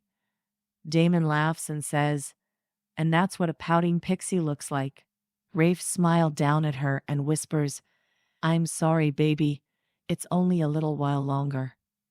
She sits up glaring at Damon and says, "Why do you always complain when I call you out of your name, Sparky? It's not fun at all. And I know your name is Damon. It's just habit now, and I don't want this name I have right now to become anyone's habit. I love my name. It's the only thing my mother gave me, and it's mine. I miss it. So I am going to pout, and I'm not going to like it." Everyone around the table felt horrible seeing her sad face, and Madeline said, "Luna, it would be my honor and privilege to always call you Ariadne when we are together." And just like that, the little pixie perked up and smiled her brightest smile and ran around the table to hug Madeline and said, "Thank you, Madeline. It would mean so much to me. I would like for us to be friends. Can we be friends?" And Madeline hugged her back, nodding and giggling. Gavin mutters, "Crisis averted," and the table erupted into laughter. After everyone had eaten and were enjoying coffee and dessert, Andrea climbed into Rafe's lap and snuggled into his chest. Gavin says, "She's so tiny she practically disappears in your lap," and Rafe just looks down adoringly and smiles. He said, "I think she's crashing. Time to head home." She whispers home. My first home, and everyone felt their heart break. Just a little. Andrea didn't make it out of the parking lot before she was asleep. When they got home, Rafe told Jax to meet him in his office after he put Luna in bed. Rafe opened the bedroom door and pushed through to the bedroom, lying Andrea on top of the covers while I got her dressed for bed. A damned near impossible task. 1, because she was a wiggler, even in her sleep, and 2, because his mind kept deviating into lascivious thoughts with each inch of skin he exposed. Walking into his office, Jax was sat there on his tablet. Rafe asked what he was doing. He glanced up, saying he had hacked all the security cameras around the restaurant to see if he can get a heading for Old Guy and Hoodie Man. And Rafe said, "Really? You're giving people odd names now, too?" He shrugs and says, "It's fun," and grins. They sit there going over the day's details when Jax sits up straight in his chair. He says, "Eureka," and Rafe asks what the fuck. Jax says, "I just always wanted to say it. Anyway, I found their direction. Now I can hack into those security cameras. You should probably alert Damon and his trackers. This might be a long night. Rafe says, we can't kill them. Hell, we can't even attack them. We have to wait to see their real intentions. But we can watch them, and we can capture them, and we can interrogate them with just a smidgen of violence. Jax busted out laughing. A smidgen? Rafe shrugged and said, or a lot of violence. My Pixie is rubbing off on me. Rafe links Damon to alert his team and choose 3 to be ready to roll out. Damon came back with, yes, Alpha. 5 minutes later, Damon strolls in and says what's up, and Rafe explains what Jax is doing, and he wants a team to head that direction, and they will be given updates as they go, and they are only to watch and report. No contact unless initiated against them. Then tell them to arrest if possible, kill if not. Rafe stands up and says, I want to go have a chat with Edward. Jax follows him out and says, oh goody, are we going to get to use a smidgen of violence? Rafe mutters, shut the fuck up, and Jax cracks up, while Damon asks what the fuck's a smidgen, making Jax laugh harder. Entering the cells always gives Rafe an unsettling feeling. He preferred negotiating and rationalizing to bloodletting and violence. Not that he wasn't violent. He is the deadliest alpha in the territories, but it isn't who he is. He walks up to Edward's cell. He said, have you thought of anything else you might want to use to plead your case? Edward looked up and spit at Rafe. He sneered, you're a disgrace. Your father would be so ashamed. You have weakened this pack, and when Alpha Hellier kills you, this pack will rise again. Rafe laughs and laughs. Then he gets serious.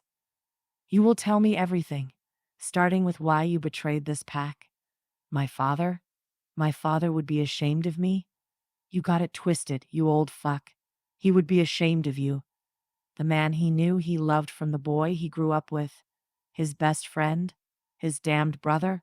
And how, pray tell, have I weakened this pack? You took that half-breed whore to mate and weakened the bloodline. Your father would never have permitted it. Edward spits out. Rafe sighs. All this because you're a bigot? All this because you are worried my pups won't measure up? Are you insane? There will be a council meeting in the morning to determine your fate. Jax will be the tiebreaker. Have a wonderful evening. And with that, he turns and walks away. Chapter 11. This isn't how I thought this day would go. Jax said he has 2 separate cameras showing them moving south and east out of town. Rafe spun his head in Jax's direction, saying, southeast? That puts them on a dead heading in our direction. Sweetwater is about 150 miles northwest of us. Shit. Rafe says, Damon, get trackers to our northwest border and do recon up to 20 meters out. No more than that. And only in 2s and 3s. Never alone. Arm up as if we are in a fight with humans too. We just might be. Rafe makes it to their bedroom and stripping to his boxers.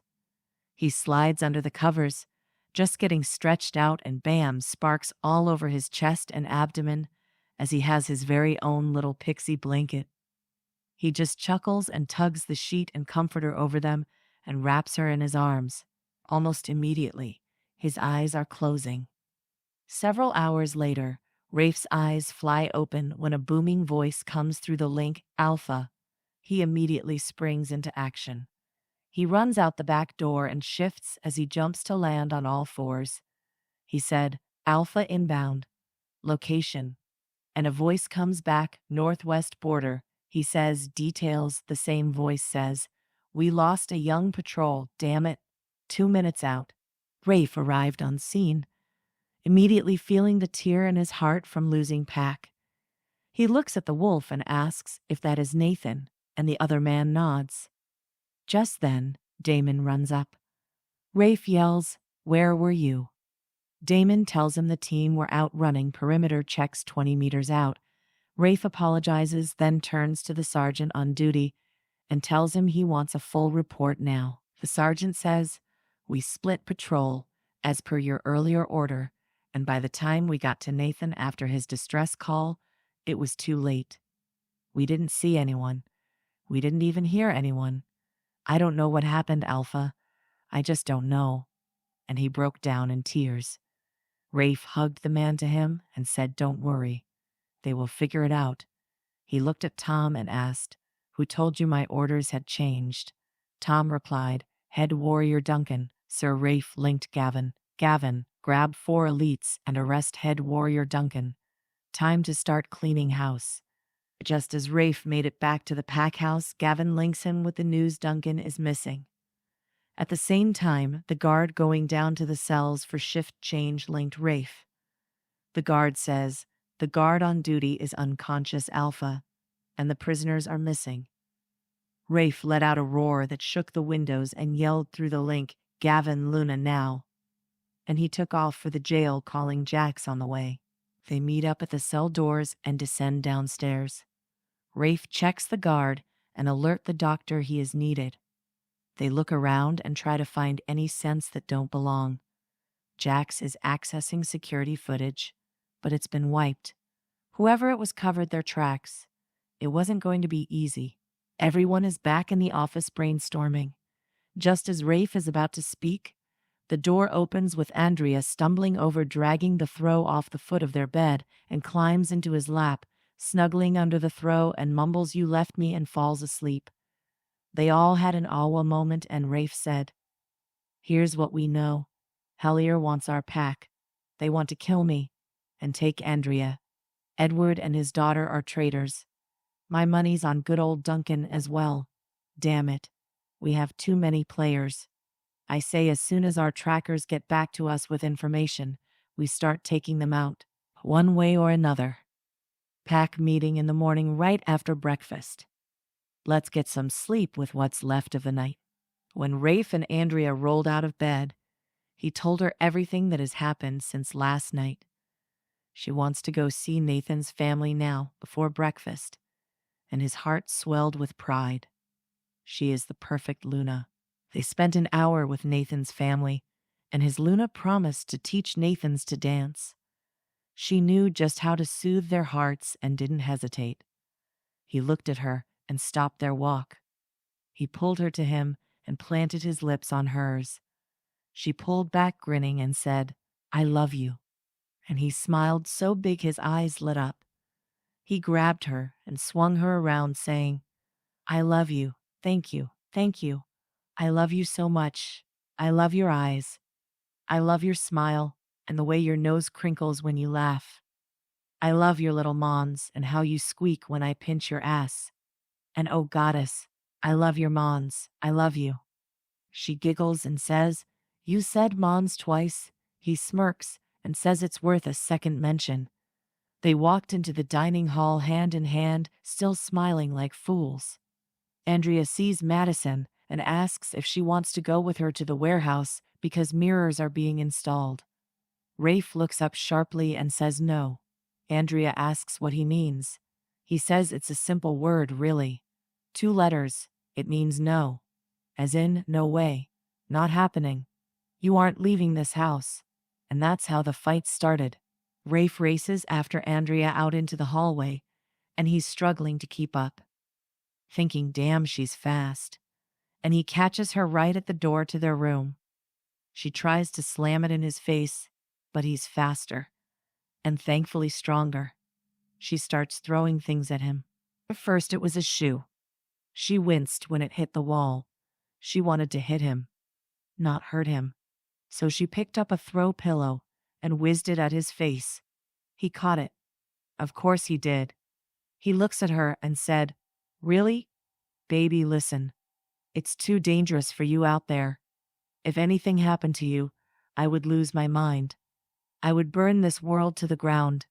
We know your father is after me to get to you. Please, please stay here. I can send someone to the warehouse for the installers." She said, "Okay, your logic is sound, but if you ever try to issue an unequivocal order to me again, I will break your pretty nose. You can ask. You can suggest. You cannot demand or dictate. I'm a pixie. We rebel. You could end up with pink dye in place of your shampoo. Think about that." And she walks out the door. He follows her out, saying, "This isn't how I thought this day would go." Chapter 12, Meeting Starla. They were back at the dining table getting ready to dig in. Rafe was sprinkling pepper on the eggs, causing Andrea to sneeze, and bam, beautiful iridescent wings sprout from her back, and the tips of her ears begin to point as her nose turns up a bit on the tip, and her eyes grow larger, tilting to the outside. She says in a light, airy voice, Oops, I always have trouble with sneezing. It's a no. But, hi, I'm Starla." Everyone just stared for a moment. Then Rafe grinned great big and kissed the tip of her nose, saying, "Hello, my Starla. You are beautiful." She just giggled. Damon says, "Can you fly?" She laughed again and said, "Sparky, is it? Of course I can fly." And under her breath said, "Sounds more like a Gavin question to me," and Gavin yelled, "Hey." Rafe laughed and said, "It seems like they all talk to themselves." Damon says, "Will you show us? I've never seen a real-life pixie." She giggled and ran to him, taking his hand. She pulled him out the door. Everyone wanted to see, so they followed them out. She stretched her wings and flapped them a couple times. She searched for Rafe, and seeing him, she winked, then spun in a half circle and shot into the air so fast they nearly missed it. She began to flit around and between the pack members, giving flowers to the children. One little girl said, "That's so cool," so Andrea swooped down and lifted the little girl into the air, with her doing a little dance in the sky with her. When she sat her down, all the other kids wanted a turn. After about 15 of them, Rafe put a stop to it. Then he announced pack meeting in 10 minutes. He walks Andrea up to the room, because when she shifts back, she'll be naked. Even though Starla always has clothes on after a shift, she shreds Andrea's getting to her own. She changes into soft black jeans and an off-the-shoulder sweater over a silk camis, and heads out to the meeting with Rafe. Standing on stage, podium in front of him, he leans into the microphone and begins to speak. "This is a sad day for Pinerest Pack. We lost a young life. A good man. He was ambushed due to false orders given by our head warrior." The crowd gasps. "I stand before you a humbled man, a broken man. I failed you." There are murmurs of no alpha and others asking, "What did he do?" There are traitors among us. Edward Mills and his daughter made a deal with a rogue alpha to give him our Luna and kill me, taking control of our pack. Someone helped them escape the cells early this morning, and head warrior Duncan is missing. I fear attack is imminent. We will remain vigilant. I am asking everyone to stay close to home. No going into town alone. 3 and 4 in a group. Always keep your eyes and ears open. And for the love of our goddess, hug your pups a little tighter tonight. They started firing questions, and Rafe fielded each one calmly. As soon as the pack was a little more settled, Rafe announced, "Luna ceremony in 2 days at the crest of the full moon. We're your Sunday's best," and everyone laughed. Andrea sat looking at Rafe. He said, "What?" She said, "They love you. The pack. They really love you. Moreover, they respect you. I never met a good alpha, but you are. You are truly a good man. I love you so much." He swooped in and scooped her up and ran for the stairs. By the time they reached their door, they were both half naked and hotter than hell. He tossed her on the bed and ripped her jeans off with her panties in one fell swoop. He stood there looking at her as he dropped his jeans as well. He murmured, "So fucking beautiful," and wrapped his arms around her thighs, spreading her legs. He runs his nose along her slit, separating her folds as he licks inside her. She gasps and grabs his head. He whispers, "So wet, so ready, so sweet." He locks his lips around her clit, sucking hard while flicking his tongue up and down. He inserts 2 fingers inside, and his whole hand is immediately soaked. He curls his fingers upward and finding that spongy spot, indicating he was at the right place. As he rubs his fingers roughly against her G spot and he tongues her clit in feverish circles. She begins to moan. Within seconds, she screams, "Oh my goddess, Rafe, I'm coming." And he stops mid-orgasm, entering her roughly, holding his thumb tight against her clit. He watches her come unglued, and then he starts thrusting. He can feel her walls fluttering around him, and she is squeezing him so tight. He's struggling to hold back. He pulls out and flips her to her stomach, barely giving her a chance to catch a breath before he slams back into her. He's pumping faster and harder, reaching around for her clit, rubbing gently. At first, then his rhythm kicks in to match his thrusts, and she is screaming his name. He pushes deep inside, and she's squeezing him so tight. He stills to ride out the contractions of her pissy from her orgasm, only to find it pushing him over the edge. He roars through his orgasm just as he is mind-linked by Marcia. Never fails. He lives with a bunch of cock-blocking assholes. "What's happening, Marcia?" She links back. "We were told to alert Jax if we had anything to report." He said, "Go ahead." She comes back with, "There are 3 strange men in my diner. They have been here about 20 minutes, but they are asking about Luna. I don't think they know she is Luna. But about the warehouse and the tenant, and does she come here? Okay, Marcia, don't engage unless necessary. I am sending Gavin and a couple elites. They are close by." Rafe links, then he alerts Gavin. In turn, he calls for Jax. No response. He explains to Andrea what's happening, and they grab a quick shower and head to the office, stopping on the 3rd floor to pound on Jax's door. When he opens it, he says, "Drop your wall, Fuker. We got problems," Jax said, "on my way." Jax is printing off still photos from the surveillance camera, while Rafe watches the entire diner to try and pick up anything. Andrea was watching the men at the table. She sees one of the men turn towards the door as Gavin walks in, and she gasps. She says, "I know him. He was a guard at Hellier's. He used to beat me with a silver-tipped whip. His name is David Donald Daniel. Oh, I don't know. A D name." The men walk out of the diner and Gavin follows. Jax switches to external. Chapter 13. Time for some answers. The D guy jumped first, punching Gavin in the throat. Gavin rebounded, kicking him in the chest. He delivered a kick to the side of his head, and the guy was out. Gavin quickly cuffed him with silver cuffs and threw him in the truck bed. The other 2 guards were hot on the heels of the 2 men that remained. Gavin linked the guards to call for extraction when they were successful. He hopped in the truck and headed to the cells. In the office, the trio watched the entire takedown in real time, and they celebrated.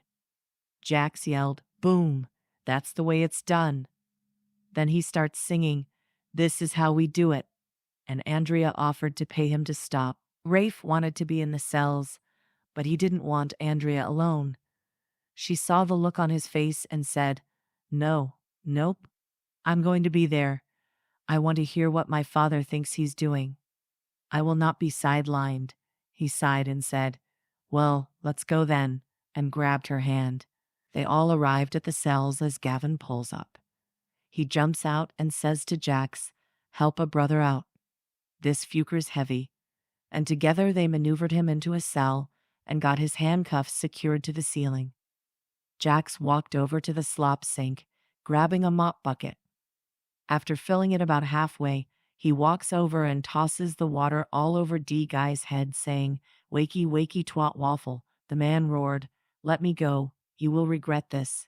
And Jax backed up, waving his hand in front of his face, saying, "I already do. Damn dude. You need a breath mint," and stepped further back. Rafe steps from the shadows. He said, "Let's start out nice and slow. What's your name?"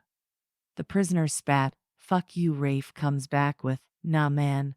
Not even with your sister's pissy." "Now again, what's your name?" "I know it starts with a D. So let's guess, shall we? I'm gonna go with Dickhead, Jax." Thinking douchebag, "Awa nuo. That's a good one." They both laugh. Rafe says, "We're waiting," and the guy says, "It's Donald."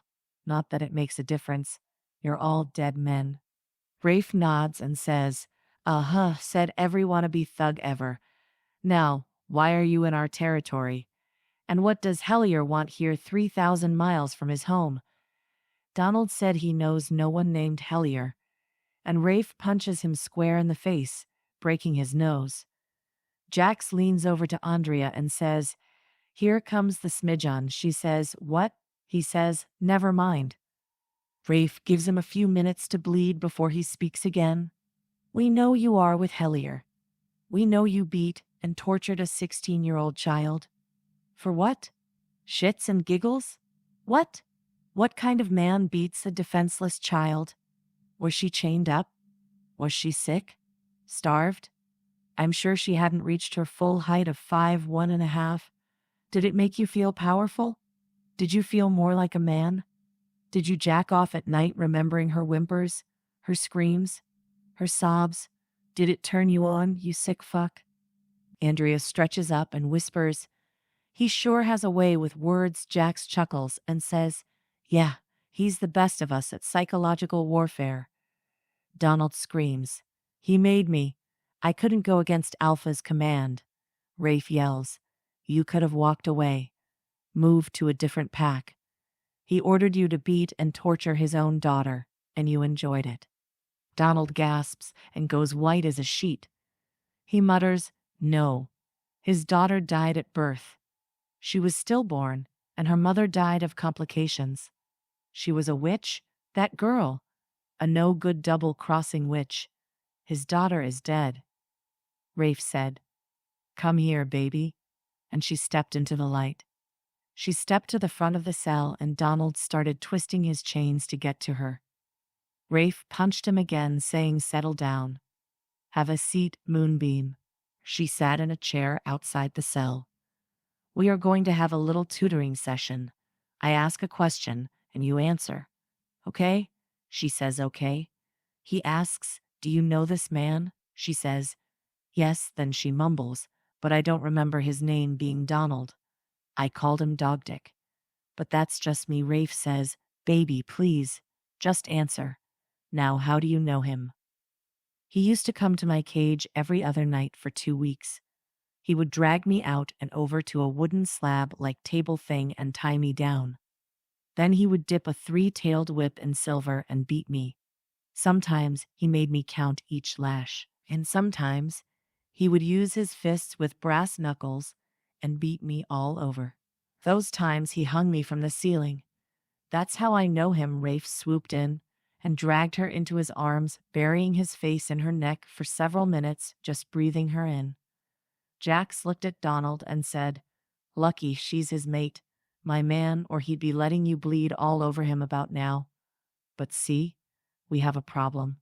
She's not my mate. She's my Luna, and I love her like a sister. So trust me when I say, you are going to hurt real good before you die, and you will die. It's a guarantee." He turns to Rafe and says, "Let's go check on the others," and they leave the cells together. Back in the office, Gavin walks in, saying the elites lost scent just before North River again, and Rafe asked if any of Damon's team had been heard from and received negatives from both Jax and Gavin. Rafe reached out to Damon, and he came right back. "Alpha, we found a camp. There's maybe 15 rogues holed up, and Rafe, Cassandra is here, and she's pretty roughed up." Rafe says, "Any sign of Edward or Duncan?" "Not so far. Please advise," Damon asks. Rafe answers, "Hang back and watch. If you can get Cassandra alone, snatch her as us and bring her back here. Maybe she will be more inclined to talk after her taste of the real world." "Yes, Alpha, hanging tight," was the last message. Andrea looks over at them and says, "It's late and we missed dinner. I'm going to cook something and grab us some beers." Rafe said, "Gavin, go with her." Andrea walked into the kitchen and started searching for something quick to fix. She got out some chicken breast cutlets and sliced them into strips. Then she chopped peppers, onions, tomatoes, and mushrooms, tossing it all into a skillet of hot olive oil. Then she took 8 soft tortilla shells and buttered one side of each. Pulling cheese, sour cream, and picante sauce from the fridge, she began assembling quesadillas on a baking sheet. Once they were done, and she'd slice them with a pizza cutter, and side dishes of picante and sour cream were all put on a tray. Handed Gavin a cooler with a 12-pack of beer in it, picked up the tray and headed back to the office.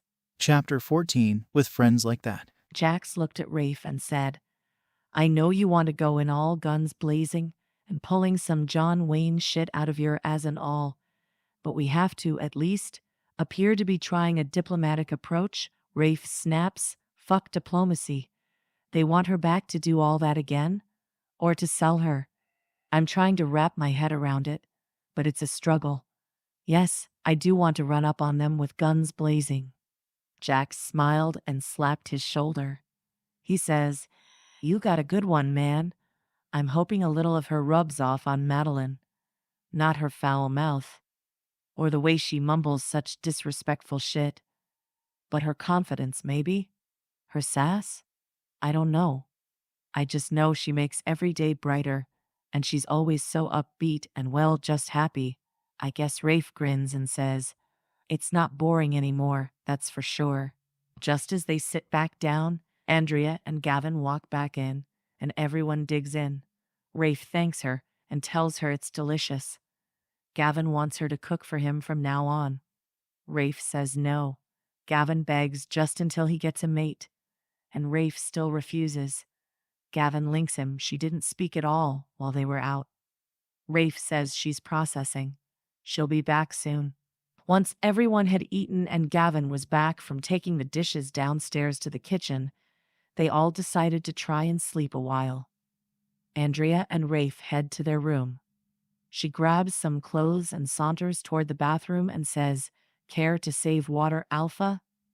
And Rafe jumps up, dropping his pants on the way, almost falling into the bathroom, and she giggles out. Are we in a hurry? Rafe just nods and moves to turn the water on. Once it's reached warm enough, he lifts her in, following after. He grabs the shampoo and starts massaging it into her hair. She lets out a low moan and says it feels so good. He rinses her hair and spins her around to kiss her. Long, wet, and deep, she starts kissing down his chest, pausing to take a nipple in her mouth, nipping it lightly with her teeth. He sucks in a rapid breath. She runs her nails down his abdomen while she shares her attention for his other nipple. Her hand drifts further down his stomach until she reaches the V, and then her hand wraps around him. He groans, whispering, Goddess baby, you're killing me. Her hand moves up and down, squeezing and loosening. She tightens toward the head and rubs her thumb over his slit slick with precum, and she has to taste him. She kneels down and takes the tip slowly in her mouth, sucking gently and swirling her tongue around the head. Then her tongue flicks hard against the ridge beneath the tip and Rafe's legs almost give out. She takes him deep into her throat, relaxing her throat muscles until she can fit over half his length down her throat. Her hand pumping in time to her head moving, and Rafe grabs her hair, twisting it around his fist as he starts moving in rhythm with her hand. Her other hand comes up and grips his balls, rolling them between her fingers, tugging on them, then squeezing gently. She increases her speed, and he follows suit. All of a sudden, he roars out her name, and thick, solid ropes of CMs slide down her throat. She stands to kiss him and whispers, I think I might try this BLW job thing again. And he roars with laughter, says, Oh, you're going to try that again. But if it gets any better, I worry the top of my head will blow off. They rush through the rest of their shower and towel dry. Andrea reaches for her sleep shorts and Rafe stays her hand. He lifts her and her legs wrap around his waist. He says, I'm not done with you yet. He tosses her on the bed and follows after her. Rafe had gotten a solid 2 hours sleep before he heard a knock at the door. He opened it to see Gavin standing there. I'm sorry to wake you, Rafe, but Damon is on his way in with Cassandra. He said, Give me 5. And turned to the closet to get dressed. He grabbed a pair of black jeans and a hoodie. Grabbing socks and cowboy boots, he stepped into the hall and said, "Stay with Luna." He walked past Jax's door and not linking him to meet at the cells, and continued downstairs. He stepped outside and realized it had turned chilly. Montana in September could have some chilly nights. Snow was heading in soon. Rafe loves the snow and everything winter. He sat warming the truck, waiting on Jax instead. It would most likely be colder on the way home. The truck will be appreciated. Lost in thought, he jumped when Jax yanked the door open and hopped inside. Jax chuckled at him and said, "Bro, where'd your thoughts take you?" He muttered, "Snow winter. My first Christmas with the love of my life."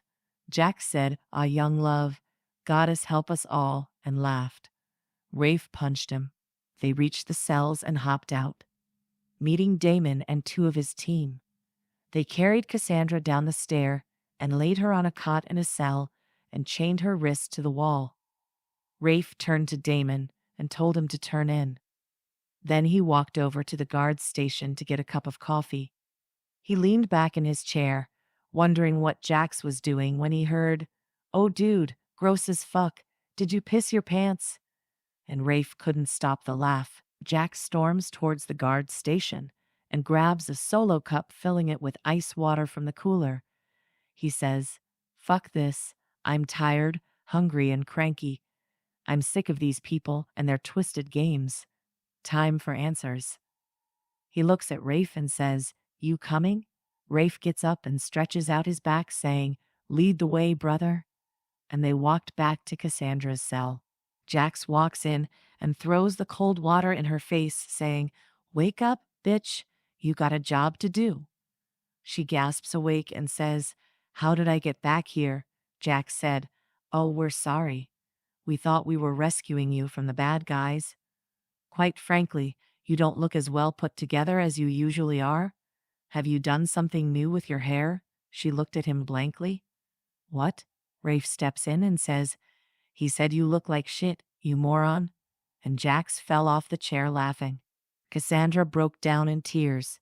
She said, "It was awful. They pretended to be my friends. But the women made fun of me, and the men would hit me. My mate forced me to have sex every few days whenever he showed up. I thought they were my friends," whispering the last part. Jax said, "Well, with friends like that."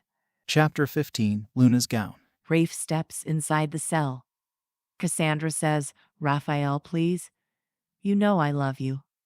All of this is just a big misunderstanding. My father is the one who betrayed the pack. I was never privy to what was talked about.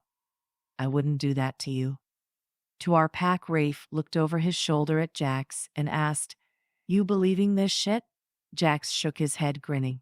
Rafe turns back to her and says, "Now it's late. I'm tired, so let's try this again." Using Alpha Command, he allows Baron to come forward, saying, "You will answer any questions truthfully. You will refer to us as Alpha, and only Alpha. If you disrespect us again, you will pay a serious price. Do you understand?" She nods, and he roars, "Use your words so there is no mistake." She gulps out, "Yes, Alpha." Rafe smirks and said, "You were stupid, you know. You should have broken your pack bond. You led Damon straight to your friend's little hidey hole." Jax says, "We needs a guy's night, bro. You are around Luna too much," grinning at him, muttering, "Hidey hole, priceless." Rafe turns to Cassandra and asks, "What's your mate's name?" She responds, "Liam." "So you chose a known rapist, a woman beater, a man who stabbed and slashed a woman while crushing the bones in her face to be with. Knowing those things could happen to you. Good job," she screams. "I didn't choose him. I don't want him. I want you. You are supposed to be mine. My father promised. Alpha Armand promised. Liam promised. All they had to do was take her. If she is gone, you need a Luna, and that would be me. She's nothing. A nobody, a half-breed," he said. "Wow, almost nothing you said was accurate. My Luna is the daughter of Armand Hellier. Her mother was strangled to death for not birthing a boy. You are not my mate. I would never take a chosen. If my mate dies, I will never want another. If anyone tries to take my mate, there is no hole they could hide in that I would not search. I will burn the world to the ground for my love, and you are not that love. Their plan was never to allow you to mate me, you imbecile. They want me dead. They want this pack. You are simply collateral damage, Jax said. Well, that and you're an idiot. But hey, who am I to judge? Cassandra said. She's a liar. Armand said his daughter died. Jax said, see, idiot. Rafe rolls his eyes and says, where are they hiding? How many are we facing? And when are they planning to attack? She whines. I don't know. They don't tell me anything. I heard they are waiting for Black River warriors to arrive. My father and Duncan went with Armand to their base, but I was left at the outpost. Rafe says, yes, with your friends, so Duncan helped you escape. Why? Who killed Nathan? She whispered, Duncan brought my father and me to meet with Armand. He is in love with Madeline, and was promised she would be his mate before she turned 18. But she and Jax mated and marked on the night of her birthday, and that made Duncan angry. He wants Jax dead. He killed Nathan so we could cross the border. Jax says, of course he does. Reckon it's nice to be wanted. Even if it's to kill me. Rafe looked at Cassandra like she had lost her mind. He asked her, you would do that to your sister? You would destroy her, possibly kill her, because you are obsessed with being my Luna? There is no redemption for your soul. I pray the moon goddess shows you mercy because goddess help you. I will not. He turns and leaves the cells. Jax follows behind saying, have a good night, you two, and turned out all the lights. He walks out and jumps into the cab of Rafe's truck. He turns to Jax and says, ready the wolves. We take that camp today. Rafe walks into their room seeing Andrea and Gavin watching a movie and munching on dry cereal. He walks over and lifts her before sitting down with her in his lap. She asks, did you snap her neck? He startles and laughs. Aren't you a little too bloodthirsty for 7 a.m? She shrugs and says, I probably would have, and Gavin busts out laughing. She looks at him and sees his eyes are glossed over and whines, hi ye, no mind linking. It's rude, and I don't want you hiding things. Rafe kaises her and says, I was telling Gavin you and Madeline will be going to town to pick out your dresses for your ceremony tonight, and the elites will accompany you. She said, why? Do they need dresses too? He said, Moonbeam, you know why. I am asking you to not ditch your guards because I won't be close enough to reach you if you run into trouble. She sighs and agrees because he asked. Then she says, wait, where will you be? He said he is heading out shortly to take out the rogue outpost and bring in some more prisoners, if any survive. She hops up and says, okay, chop chop, let's get a move on. I want to get this shit over with so I can dance in the moonlight with the love of my life. They didn't even notice Gavin had slipped out of the room. At the breakfast table, she and Madeline were discussing what style of dress she might choose and what color. She already knew the color. She just hoped she could find a dress. Rafe and his men were gearing up and getting ready to head out. Andrea was determined to put on a brave front for her mate and for their pack. She knows Rafe is an accomplished warrior and feared by most everyone out there. But they are going to war, and people die in a war, no matter how good they are. She walks up to Rafe and wraps her arms around him. He sees a solitary tear roll down her cheek, and he kaises it away. They whisper to each other, offering reassurances and hope in their own little bubble, until Jax trots up to him and says, let's roll, we're burning daylight. And with that they take off. The girls climb into the back of a black SUV with blacked-out windows with Gavin driving and another elite in the passenger seat, who Gavin introduced as Gideon. And Andrea mumbles, yeah, never gonna remember that name. Gavin laughs and asks where to first. She squeals and says, Oh, Marcia's. I want a double chocolate whipped topping latte with extra caramel drizzle. Gideon says, oddly specific, and Gavin says, yeah, you'll get used to it. Damon links Rafe. This is where we leave the vehicles. On all fours from here, Rafe steps out of his truck and points out 8 men, telling them they are to be fully armed and on 2 feet. He was staying on 2 feet, hoping to negotiate.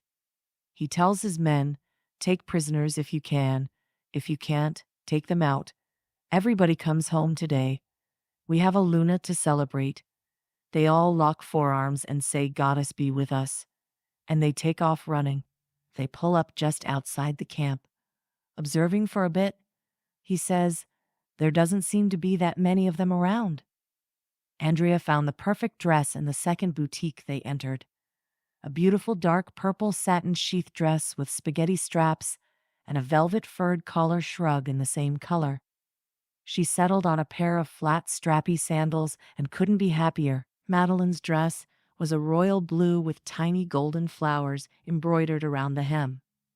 It was velvet with long sleeves and no back. It is gorgeous, and in pack colors, so that made it even more perfect. Chapter 16, Fully Mated. Rafe observes a few more minutes and says, Damon, are they here? And Damon links, the men sleep during the day, except for 3 who keep watch, and Rafe grins. This is going to be a walk in the park. He hops to his feet and said, snipers to the trees in a circle around the camp. Do not kill the women. They may be mean to their friends, but that's not a reason to kill them. Jax's wolf Ajax snorts at Rafe. He said, wolves, I want you to surround the camp. Nobody moves until my go. I am proud of you all, and you have my undying gratitude to save our Luna. Let's move out. Rafe strolls into the camp and bellows in a loud voice. A little birdie told me you people were interested in an audience with me. Well, here I am. Let's parlay. Some bozo in the back yells, who are you? And Rafe laughs, saying, you don't recognize the face of the man you have contracted to kill? I'm crushed. I am known as the Black Alpha. Ah, I see you have heard of me. A man stepped out of a tent and said we have contracted to kill the Alpha of Pinerest Pack, some dickhead named Brennan. Not the Black Alpha, Rafe says. Oh, I see. This is all just a big misunderstanding. Allow me to formally introduce myself. I am Alpha Raphael Alexander Brennan, at your service. And he bows. He actually bows. Damon is shaking his head. At that moment, a crack is heard, and a man falls from behind a tree with a bow in hand, holding a nocked arrow tipped with silver. Rafe says, you have one chance to surrender, or die. Those are your only options. Should you choose the latter, know that you are surrounded, which practically guarantees your death. Out of the side of his eye, he sees the women being herded in the direction of the vehicles, escorted by 2 men and a wolf. The rogues pour out of the tents, running toward Rafe's men and attacking. 2 men charged at him, and he whips a knife into the forehead of one, while grabbing the other by his throat and ripping it out. He drops to one knee, yanking his pistol free, and shoots 3 men without blinking. He looks around and sees a man trying to sneak past the fighting. He sprints over to him and cracks him with the butt of his gun, knocking him out cold. He rolls him over and handcuffs him behind his back. When he stands up, he sees the fighting is over, and all but 3 are lying dead. He links sound off, and every one of his men answer. Jax walks over to him and says, good times, all in a day's work. It's been a good day? Well, not for them, obviously, pointing to the dead men. Rafe rolls his eyes. He says, let's head home, men. I have a Luna wanting to dance under the moonlight. I am proud of each of you for making my job so easy. Rafe heads to his room to get ready, but is stopped by Madeline. She told him his suit is in his office, and he can't see Andrea until the ceremony. He links, baby. She links back, are you home? Is everyone safe? He said it was a success, and they have 3 new prisoners to interrogate. and there are 4 women in a cottage with round-the-clock guards. She starts to cry in the link and whispers she was so scared. He promised he was fine and couldn't wait to see her. And he started getting ready. He was nervous. Holy shit, he was nervous. He threw back a shot of whiskey and walked out to the stage to stand with Elder Philip. Jack stood beside him and watched up the aisle. It wasn't long before Madeline started the procession. And soon after, there stood Andrea on Gavin's arm. Rafe forgot to breathe. She was his everything. She stood there, with her hair braided over one shoulder and an orchid perched beautifully at the top of the braid. Her purple dress made her violet eyes pop. As her eyes met his, it took everything in her not to run to him. He was magnificent. His tuxedo cut to fit only him, and his deep purple tie matched her dress. She reached the stage just as he jumped at her and lifted her in a kiss. Philip said that was supposed to happen after the ceremony, and the crowd laughed. They stood at the altar in front of Philip as they recited their vows. Then Philip stepped to Andrea and said, "Do you promise to be the mother, the life and heart of Pinerest Pack?" She said, "I do so swear." "Do you pledge your life and allegiance to protect the pack at the cost of your own life?" She repeated her answer. "Do you pledge your undying fealty and love to our Alpha for the rest of your life?" She said, "I do so swear." And Philip turned to Rafe and said, "Do you pledge your fealty and love to your mate for the rest of your life?" And he said, "You bet I do." He was practically bouncing in excitement. Philip picked up the dagger and said, "Do you accept Ariadne Hellier as your mate and Luna?" Rafe says, "Yes, yes," and Philip turns to the pack asking, "Do you accept Ariadne Hellier as the Luna and mother to our pack?"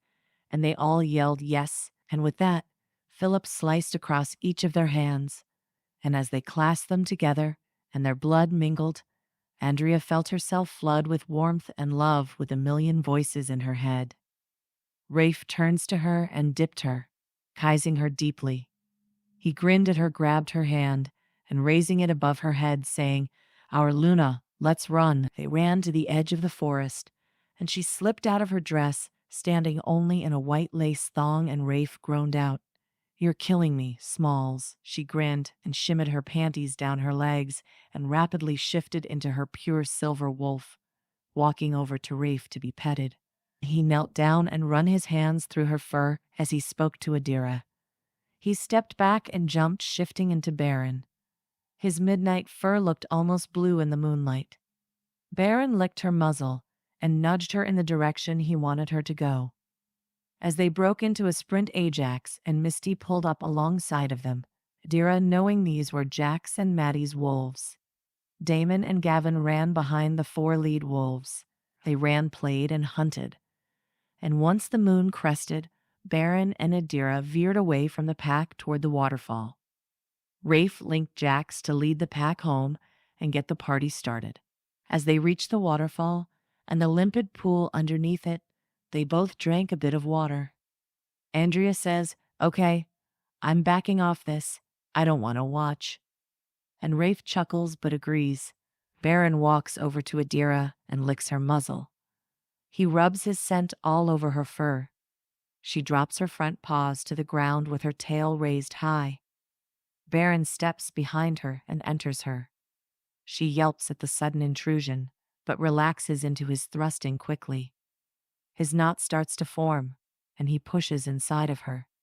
She's panting now and trying to adjust. Just as his knot fully forms, he bites into her neck, holding tight. She twists her head to his shoulder and latches on just as he starts coming. Once he's finished, he pulls his teeth out and licks her wound to heal it. She pulls her canines from him, and as she does, a wave of energy rolls through the packlands that shakes the trees. Within moments, his knot releases her, and he licks her clean. They race back and get dressed to join the party. As they walked up, Jack said, "That was some orgasm, huh?" The whole pack felt it and laughs. Andrea mutters, "It wasn't the orgasm. It was immortality being gifted to the whole pack as reward for choosing our true mate." Jack said, Well, I will be damned. Huh, get to live forever. That's awesome. Rafe says, idiot. Andrea grabs Rafe's hand and yells, let's dance. And they did. They danced and ate and drank, then danced some more.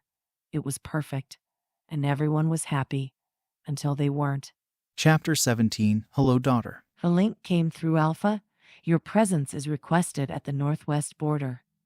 Rafe sends back asking if everyone is okay. A short, curt yes was the only response. He turned to Andrea and said, I will be back as soon as possible, she said. That's great, I'm coming with you. He said, baby, no, it could be dangerous. She turned and looked over their pack. She said, Maddie, please get all the women and pups inside the bunkers. Gavin, grab the elites and be ready to pound ground on our signal daemon. Get snipers and archers in the trees in a semicircle at the border. We will keep whomever it is entertained and distracted long enough for you to get them up. Gavin, 4 elites will hang back with me, so I remain unseen, unless it's necessary to show myself. Rafe stood there, staring at her gape, mouthed and astounded. He grabbed her and kized her deep, and said, okay, I take it back. That was the hottest thing I have ever seen. She laughed and said, not everything I do can be the hottest, my love.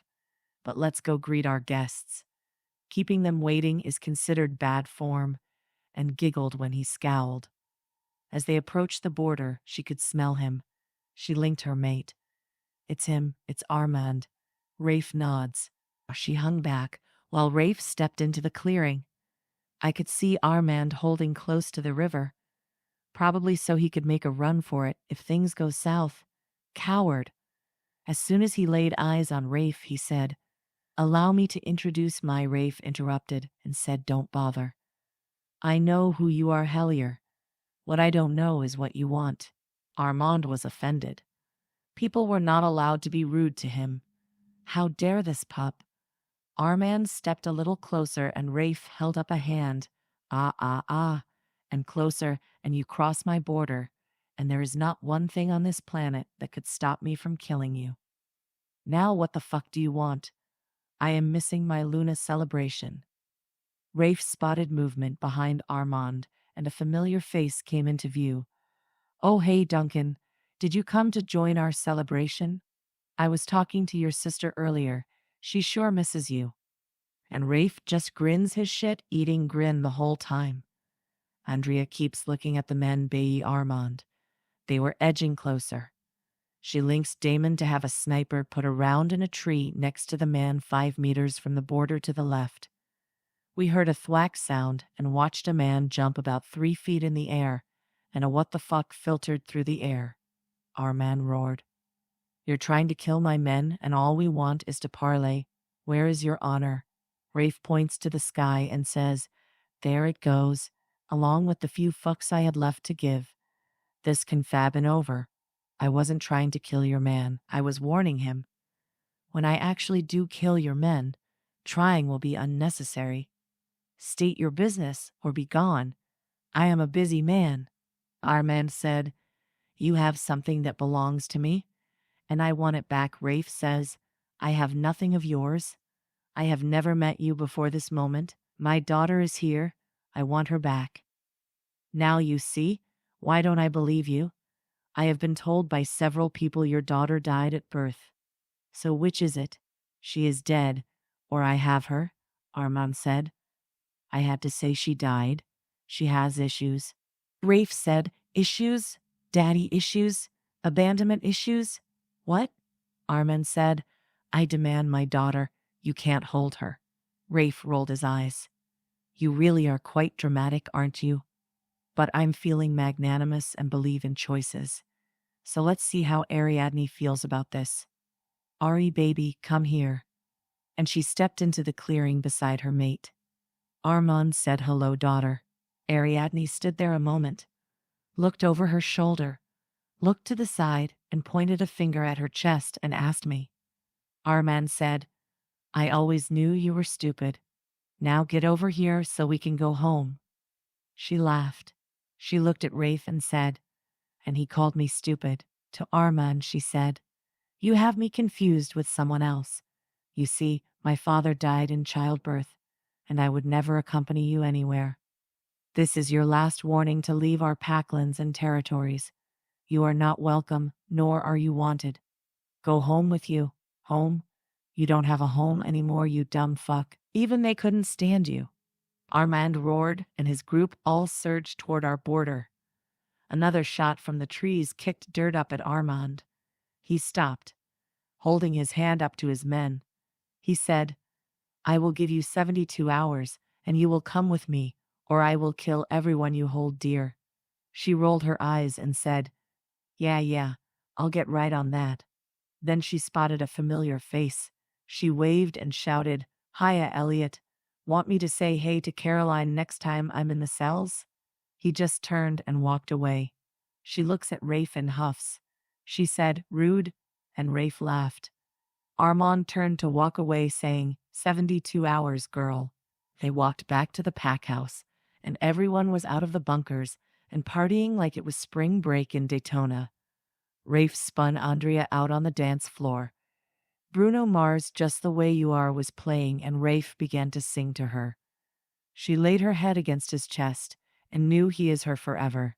He is her everything. The song ended, and they sat down to grab something to eat. She asked him how he and Jax became friends, and he laughed. Looking over at Jax, he says, I don't know, to be honest. We met the first day of kindergarten. I was, even at 5 years old, a little too cokey, a little too Alpha's son. And Jax, well, Jax was the class clown. He has a brother, couple years older than him. They didn't get along. His brother would bully him, or set his friends to do it, while he laughed at his little brother's tears. We were friends, but not brothers. Not until about 3rd grade, I'm thinking. I had just been dropped off by my mom, walking my little brothers to their classes, when I heard quite a bit of noise coming from the courtyard. I went to investigate, because what 8-year-old isn't nosy? And curled in a ball on the ground was Jax. And over him, kicking the shit out of him, was his brother. I ran and shoved his brother away from him and helped him to his feet. As we were walking away, his brother tackled me, but I didn't fall down, and I shoved him back. From that day, that's when we became brothers, all because I got into a fight with his brother. Andrea said, That is such a great story. You got a lifelong friend all because you beat up his brother for him. Rafe laughed. Oh, I didn't beat his brother up. Oh no. His brother kicked the shit out of me, but I shifted focus off Jax, and I was good with that. Andrea laughed. She asked where Jax's brother is now, and Rafe said he made Alpha of Yellow River Pack when Jax was 16. His first act as Alpha was to banish his own brother out of fear. Jax wanted to be Alpha. My father immediately brought Jax into our home, and instead of the 3 musketeers, we became 4, and my brothers were fine with that. She looked at him, wide-eyed. She said, Have I met your brothers? And Rafe let go a roar of laughter that startled the whole pack. He linked his brothers to come to their table. As Damon and Gavin walked up to Rafe, he said, Baby, let me introduce you to my brothers. Gavin, the middle brother, with almost no common sense, but fighting skills that go on for days. And Damon, our baby brother who has a thing for the ladies, he just doesn't know what to do with it. I am so sorry. With everything happening so fast, I haven't realized I didn't introduce you properly. She jumped up from the table and ran around to the guys, squealing the whole way. First she jumped at Gavin, who barely caught her. He was so stunned, and she burst into tears. Gavin linked Rafe, asking what's happening. Rafe just shrugged. She leaned away from Gavin and then hugged Damon. And she said, I guess I need to work on remembering your name. I can't call my new brother Sparky. And they all laughed. Chapter 18. Interrogation and Intimidation. Sunday dawned early. Andrea was quiet and thoughtful. Rafe stepped into the shower and wrapped his arms around her and whispered, Talk to me, she said. I'm just concerned. We still don't know what Armand's plan is. I don't want any of our people to get hurt. He holds her tight a few minutes, then said, let's finish up and grab some breakfast. We will go to the cells and get some answers. And she perked right up. As they sat down at the table, everyone was linking her good morning, and she smiled, even though she was getting a headache. She mumbled, I have got to work harder on this block thing, and everyone apologized. She looked up at them all and said, no, this is not your fault. This is on me, and never apologize to me for wishing me good morning. I value each one I get. And she allowed her love to spread around the table as everyone eased. Rafe leaned down and said, you're amazing. As they were walking to the cells, a little girl with bouncing brown curls barreled into her legs, crying and yelling, Una, my brother is stuck in a tree. Can you fly him down? She looked at Rafe, and he shrugged, taking off after the little girl to find her brother. They reached the tree, and sure enough, there was a boy high up in a tree and bawling his eyes out. Andrea didn't hesitate. She stepped behind a tree and stripped down, calling Starla forward. As soon as her wings extruded, she stretched them out and shot into the air. She landed on the branch beside the boy, but he wouldn't turn loose of the tree. She talked calmly to him, trying to coax him into her arms. She looked down at Rafe and saw a crowd was gathering. A woman with tears streaking her face must be his mother. She pointed her out to the little boy and finally made him realize he wasn't the only scared one. He leaped at Andrea and wrapped his little legs and arms around her so hard they tumbled off the branch. He screamed louder, thinking he had caused her to fall, but she just held him tight as she somersaulted in the air and landed them both on the ground. The mother was simultaneously scolding the boy and thanking the Luna. Starla just released her tinkling laugh and pulled a flower from her hair to hand to the distraught mom. Once that was all settled, they headed to the cells. Rafe asked her about the flowers, and Andrea laughed. They don't grow out of my head. They are just there, and they make me happy. My grandmother didn't know why either, but she used to pluck them from my hair and make us both crowns. Rafe said she sounds like such a great grandmother, and he felt the air change with sadness. She whispered, I don't know where she is, or if she is okay, and he promised they would find her. They entered the cells and were met by Jax and Gavin. Andrea looked at Jax and said, Since you are my brother, then Maddie is my sister, right? He said, I'm sure. She smiled a devious little smile and said, Good, turning to march straight down to Cassandra's cell. She stood at the door, just looking at her. Cassandra said, Go away. I have nothing to say to you. And Andrea just smiled. Finally, she spoke. You look like hell, and you stink. Dear goddess, you smell bad. Tell me, Chloe, has all this, waving her arms, been worth it? You chose your traitorous father over a loving mother and sister because of a man who was never yours to begin with, she said. He was mine. You stole him. Andrea tesked. I can't steal what is mine for the taking. You are a selfish little girl, Christina, and still I am grateful. Because of your selfishness, I have been blessed with a sister, a best friend. While you sit in a cold, empty cell all alone, she screams, My name is Cassandra, and Andrea said, And I still do not care. Now, tell us about Liam. She looked up at them and started laughing. You don't know? You really don't know? He sits down there somewhere. I watched him being brought in yesterday. Oh, that's too good. Andrea looked at Rafe and took off down the corridor. He caught up with her and pulled her to him. I didn't know, baby. We didn't ask for names. And 2 of them were unconscious when they were brought down here. She said, I don't care about that. I just want to fuck him up. He roared with laughter and said, Please hang back a little bit and let me ask him a few questions, my little bloodthirsty savage. She nodded and said, But I will extract my pound of flesh. He replied, Of course.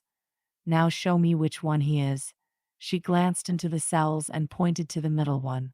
He linked Jax to bring Liam to interrogation room 3, and then told Gavin to take Luna to the observation booth. Once everyone was seated, Jax and Rafe began their intimidation tactics. Jax slammed his chair around backwards beside Liam and straddled it. Rafe leaned against the wall beside the door with his legs crossed and arms folded. They both just watched Liam for a bit. Liam wasn't much to look at. Just barely 6 tall with dirty blonde hair shaved close on the sides. Beady brown eyes set too far apart. A nose too big for his face with thin, narrow lips that gave the appearance of a slit in his chin. Not much at all. Jax spoke. Ugly fuker, ain't he? Bet his mama had to tie a haunch of venison around his neck so the other wolves would play with him. And Liam snapped, don't talk about my mother. And Rafe linked Jack's bingo, so Jax smiled at him and said, bet that's why he always wears that hoodie. Even his mama don't want to see that face. Ever hear that saying, a face only a mama could love? Betcha she couldn't. Betcha she kept him stored in a locked room, ashamed of his ugly ass. And Liam screamed, do not talk about my mother, she is dead. Jax nodded, said, did you kill her? He yelled, no, she died when I was born. And Rafe spoke up, well, that explains a lot, Jax. He didn't grow up with the tender ministrations a mother's love could provide.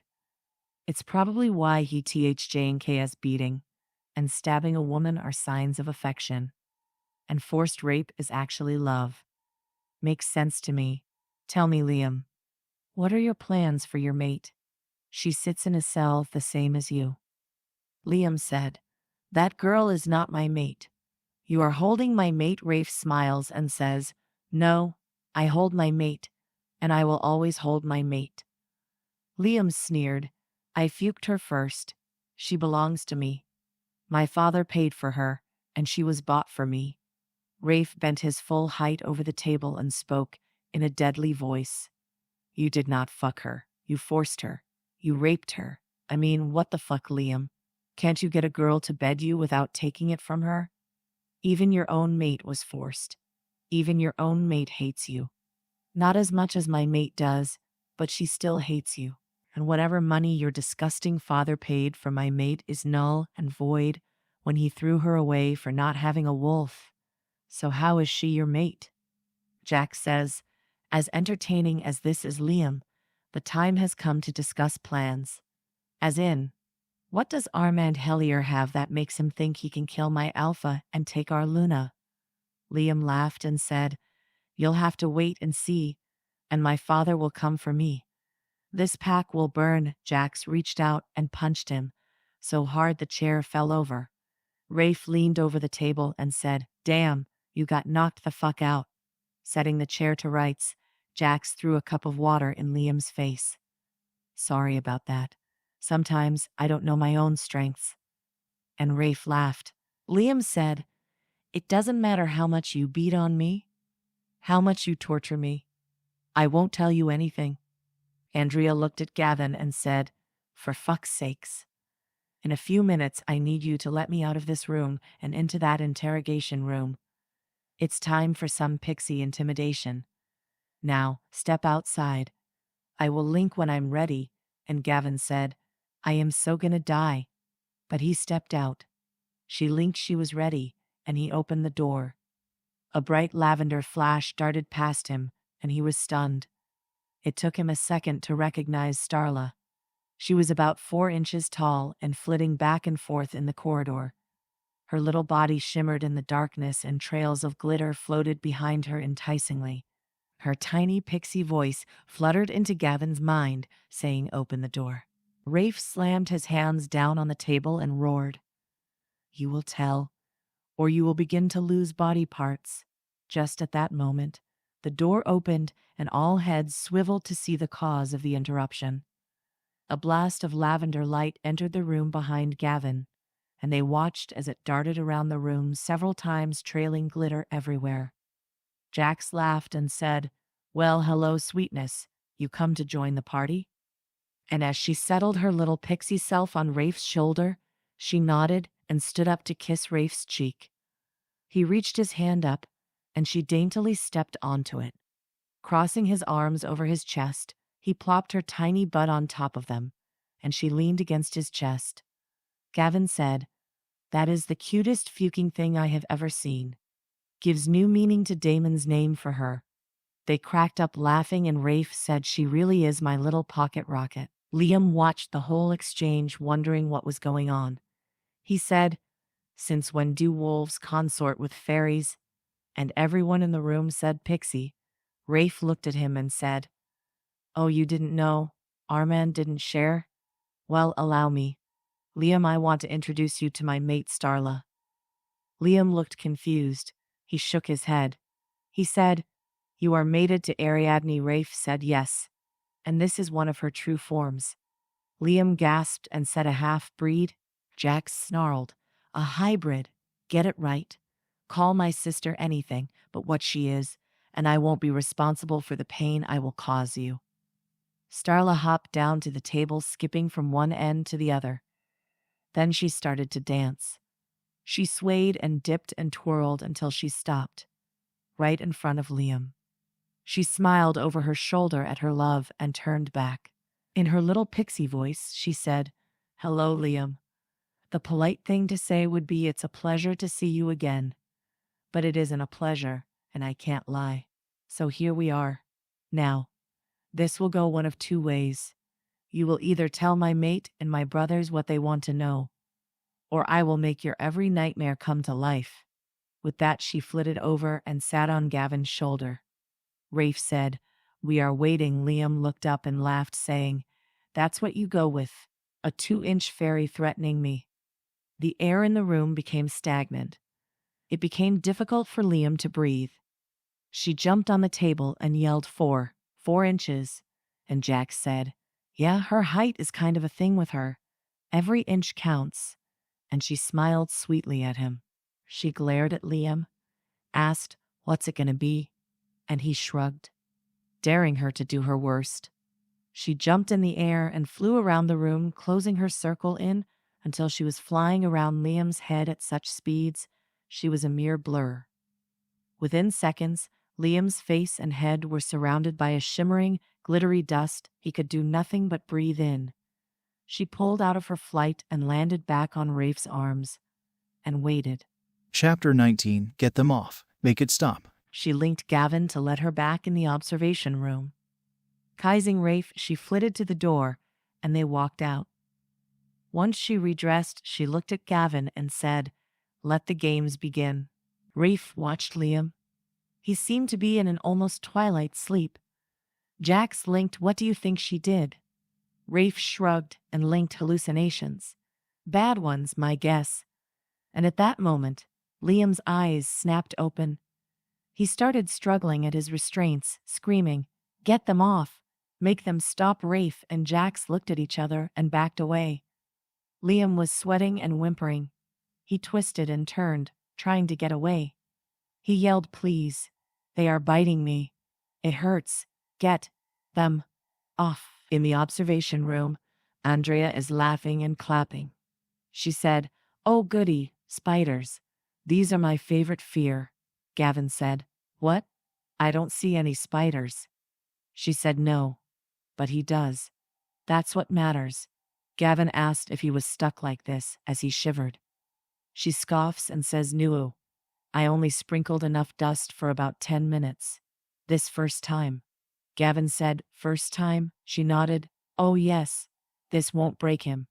We will come back tonight while he's sleeping so I can enhance his dreams." Gavin looked at her and said, "You are one scary little pixie." She grinned and said, "Thank you." Back in interrogation, the guys watched as Liam thrashed and screamed. Jack said, "What do you think he's seeing?" Rafe responds, "No idea, but it's scaring the fuck out of him," and laughed. Jack's nod says, "Thank goddess, she's on our side," and Rafe laughs. Says, "Pixies are mischievous, but it hurts her heart to be malicious. She wouldn't be harmful to anyone she cares about, and Goddess knows she loves us and our entire pack." Within 15 minutes, Liam had quieted down and was panting hard, looking around the floor and table. Looking up, he asked, "Are they gone?" Rafe laughs and says they were never here. Jax said, "What weren't here? Where did they do?" Liam said, "The spiders. Scorpions, recluse, black widows. All over me. Biting me everywhere." Rafe laughed and said, "Yeah, ready to talk?" Liam said, "There's nothing for me to say." Jax said, "Fuck this. Bring Starla back in." Rafe said, "No, she is going to need a nap. And I'm starving. Lock him back up for now. And Liam, she will be back. And she will bring your worst nightmares. So think on that. And think about telling us what we want to know. This can go bad for you in a hurry." Rafe stepped into observation and saw his moonbeam wrapped in Gavin's arms, aeoned asleep. Gavin looked up and said, "She just climbed into my lap and was asleep in seconds. Wasn't sure what to do." "Don't break me," Rafe laughed, and reaching down, lifted her into his arms, walking out, with Gavin and Jax following. He said, "Going tiny wears her out. She always has to sleep a bit to recover. She will be fine by the time we make the pack house. And Gavin, she has claimed you as her brother, along with Damon and Jax. I would never break you for keeping her safe. She is working on remembering your names. It's adorable when she does it. She repeats Skippy is Jax and Sparky is Damon in a litany every morning." Jax chuckles. "It's never going to be boring. That's for sure." Andrea woke up to her stomach growling and realized they were entering the dining hall. She whined, "Awa, I missed Liam coming out of his hallucination.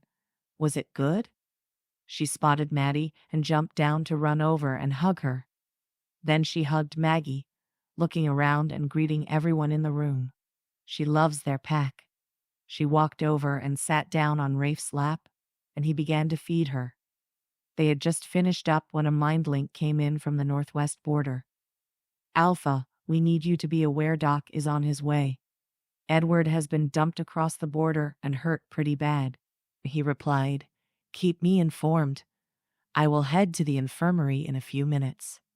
Rafe told everyone at the table the news he was just given. Deborah jumped up and ran out, presumably to go to the infirmary. Jax and Rafe stood. Looking at Andrea, he asked, "Do you want to go with us, or would you like to take a nap?" She responded, "Eric is a member of our pack, and as such, it is our duty to look after him." And the pride swelled through Rafe as he reached for her hand to lead the way. Maddie and Jax walked behind them as they headed over. Andrea was chattering away about the weather and the holidays coming. Rafe only nodded once in a while, because it was an exercise in futility to try and fit one word in edgewise. But he loved it that way. She was excitable and passionate about every thought and idea that passed through her busy brain, and she brought him so much joy. They entered the infirmary and spotted Deborah asking if there was any word. She shook her head and Maddie sat down hugging her mother. Andrea sat on the other chair and whispered, "Do you want me to see what I can do?" Deborah looked at her and said, "I'm not sure I understand, Luna. What can you do?" Andrea said, "I can heal him. As long as his injuries are not to his heart or brain." Deborah asked her why she would do that for him. "He isn't a good man." And Andrea replied, "I wouldn't do it for him. I would do it for you." And Jax linked Rafe, saying he loves that little Pixie.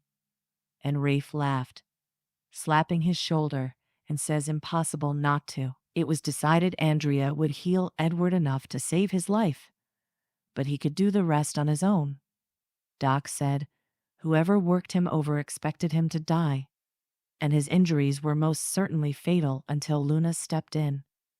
"Her heart is too good for this world," Rafe asked when they could speak to him, and the doc said he is awake and cognizant. His pain is regulated by medication. So everyone stepped into Edward's. Chapter 20, Change of Heart. Rafe stepped up beside the bed, looking into Edward's eyes. Edward drops his eyes and asks, "Alpha, may I speak?" And Rafe nods. Edward cleared his throat and began, "I was lied to. Across the board, everything I was told since Duncan approached me has been a lie. Duncan came to me a month ago. He told me an Alpha Hellier of Blood Moon Pack was interested in an alliance with us, but wanted to meet with me before speaking with you. Although I felt it an odd request, I agreed to talk to him. Yes, I wanted our pack to have a Luna. Yes, I wanted that Luna to be Cassandra. I felt that would further my agenda and solidify my place in the pack once more. I have been floundering since the death of your father. It felt like I had lost one of the better parts of myself. I have no excuses for what I have done. My reasons stopped making sense weeks ago. I never thought I would ever betray pack and kin. I certainly do not like who I have become, but I digress. Duncan set up a meeting at that restaurant in Sweetwater, and Cassandra and I attended. We discovered Liam Beaumont was Cassandra's goddess-given mate, but by that time, I had pushed the concept of her mating you so far into her brain, she didn't want to accept him. Alpha Armand was looking for a girl, a witch. He told me she was responsible for many deaths, and he wanted her to pay for that. I asked how I could help with that. I didn't know any such girl. Then he described the girl who leased the warehouse, and I had been the one to verify the lease, so I told him about it. I thought she was bringing trouble to our pack. I realized I was in too deep once you announced her as your mate. I kept telling myself I had to stick the course. I was panicking and needed a plan. When Duncan broke us out of the cells, we headed to meet up with Armand. At the realization that he was no longer an alpha and his goal was to murder you, I began learning his plans, his strengths and weaknesses. Last night, I snuck past his sentries with the sole purpose of getting to our border and begging patrol for an audience with you. Alpha Beaumont was informed his son had been captured. He arrived last night with 100 of his own troops. Armand has over 200 rogues he has talked into joining him. Beaumont is going to issue an official declaration of war if you don't release Liam immediately upon declaration. If you don't, their plan is to attack on the next full moon. That leaves about 27 days to ready your warriors. Armand wanted to attack tomorrow, but he isn't in charge, and he is a weak man. Beaumont is the danger. There is a human there, a William somebody with about 25 others. They are hunters and vicious men. They have silver-tipped arrows bullets. Some of his men are adept with knives. The humans have only one goal. That is to recapture the Luna. I didn't realize I was being followed when I snuck away, but I was. Duncan and 2 others caught me about 10 meters from the North River and attacked me. Duncan was vicious and uncontrollable. He ripped into my back and tore muscle. He slashed my left flank with such ferocity, I feared I would lose me leg. He trained all your warriors. He designed the patrol schedules. All the information he has is now in the hands of Armand and Beaumont. Alpha, I'm begging you. Please look after my mate and daughters. I will leave as soon as I am able. But please, I beg of you, don't punish my family for my foolishness. Rafe stood for several long moments. He linked Jax, asking what he thought about all this. Jax replied, "If the information is accurate, we have a good chance to prepare." Rafe spoke. "Edward, I am a forgiving man, a magnanimous man. If, and I am saying this is a huge if, I accept what you are saying is accurate, then you have done myself and our pack a great service. It in no way negates the disservice you have committed, but I am willing to consider allowing you to stay. You and your mate will retire.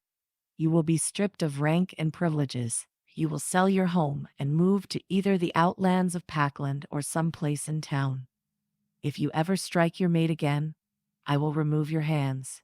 Madeline is now, and has been a member of my immediate family for a very long time. It is out of deference to her I even offer these options. Cassandra is another story altogether. She has yet to show any remorse for her actions, still insisting she is my Luna. At this point, I am considering allowing the elders to determine her fate." Edward nodded and thanked Rafe profusely. As they walked back to the house, they were all silent, lost in thought. After 10 minutes, Rafe looked at Jax and asked him to call the pack together in an hour, mandatory attendance. He grabbed Andrea's hand and pulled her close to him. He whispered, "No one will touch you. No one will ever hurt you again." She smiled up into his face and said, "I know." She looked at Jax and said, "Rafe and I will be at the waterfall if you need us before the meeting. It's time we start synchronizing powers." Jax said, "Wait, what? Rafe has powers? What can he do? Can he shrink? I want to see him shrink. Ooh, no. I want to see him flitting around on pixie wings. Please? Please? I would really want to see that." Rafe said, "Shut up, you idiot." Jax and Maddie turned left to the pack house and Andrea and Rafe continued on to the waterfall. It's going to be a long day. Chapter 21, Holy Batchet Batman. They stood at the edge of the pool.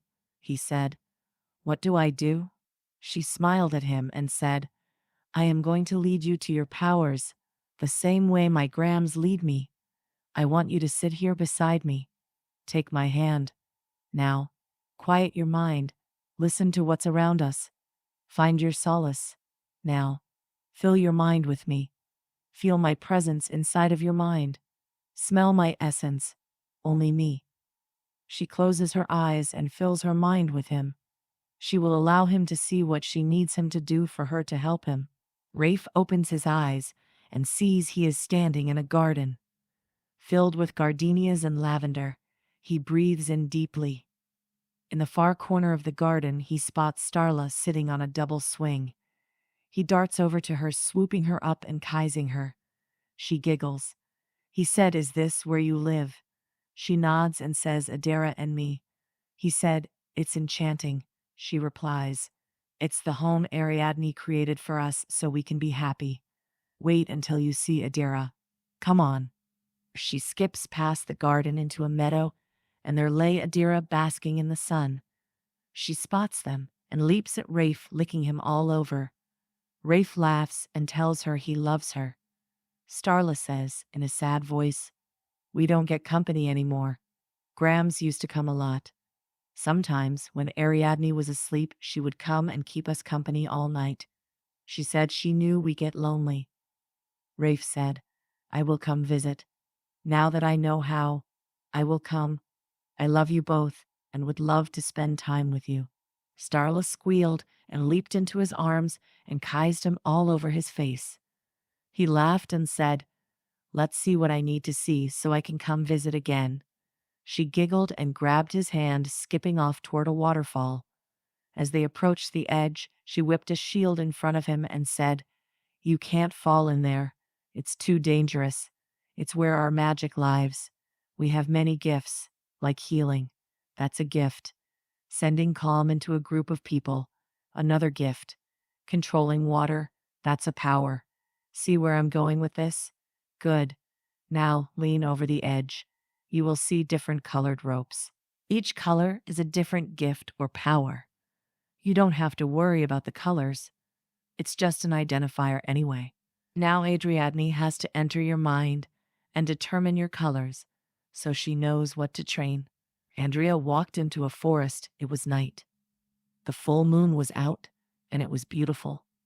But it wasn't going to help her find his magic light. She heard a howl off to her left, so she took off running. When she broke the tree line, there sat Baron in the middle of the clearing. She ran to him and hugged him, kissing him all over his face. She heard his deep, rumbling chuckle in her head. He said, "I love you, mate."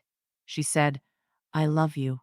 Is it always night, here in your home?" He said, "Yes." Apparently Rafe thinks wolf. Howling full moon equals happiness. He and I have discussed it. She laughs. She says, "It is going to make it harder to find the magic lights." "I don't want to fall into a crevice," Baron said. "I have an idea." There was a bright flash of light over to the west a ways. The night you and Rafe first mated. It was just the one light, and I couldn't tell you if more happened the night Adira and I mated. I wasn't here. She laughed and said, "Makes perfect sense. Now let's head out to find that light." They walked quite a distance before Baron said, "It should be around here." Andrea squinted her eyes, searching for a glow. She spotted it about 20 yards away. She said, Come, Baron. Let's go see what powers and gifts you boys have. She crawled to the edge of the drop-off and looked over.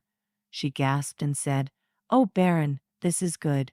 You have telekinesis, and you can heal. Oh my goddess, you have a shield like me. And fire, you have fire. You can see auras. You hit the mother lode. I can't see auras. Damn. Baron laughed. She said, This is where I leave you, my love. But I will be back. And I'm going to work on getting you some sunshine. I love you and share all of this with Rafe. Saves me explaining it. She opens her eyes and looks at him. He says, Holy batchet Batman. Can we do that again? That was so cool. Can we have SX like that?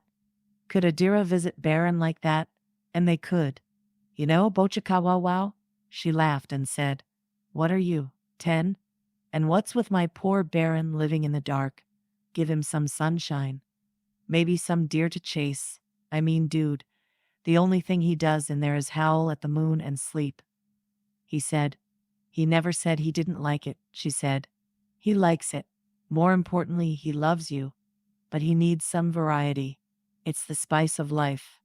He asks, Do you give the girls variety? She says, Yep, sure do. They have clocks the same as us, so they have their days and nights. Their home changes with the seasons.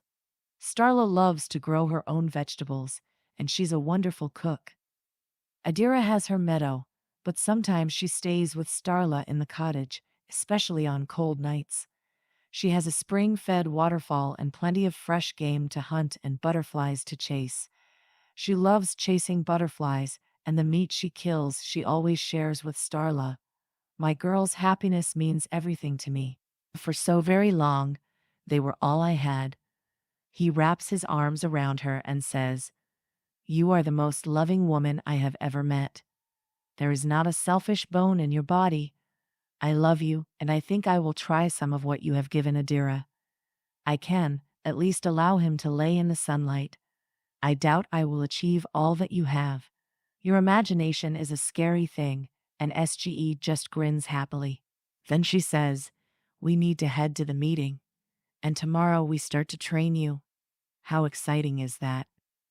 She squeals, and he laughs, picking her up and running towards the pack house. Chapter 22. Prepare for War. Rafe walks up to the stage, stepping up to the podium and speaks into the mic. I seem to be making a habit of this, and I would like to quit.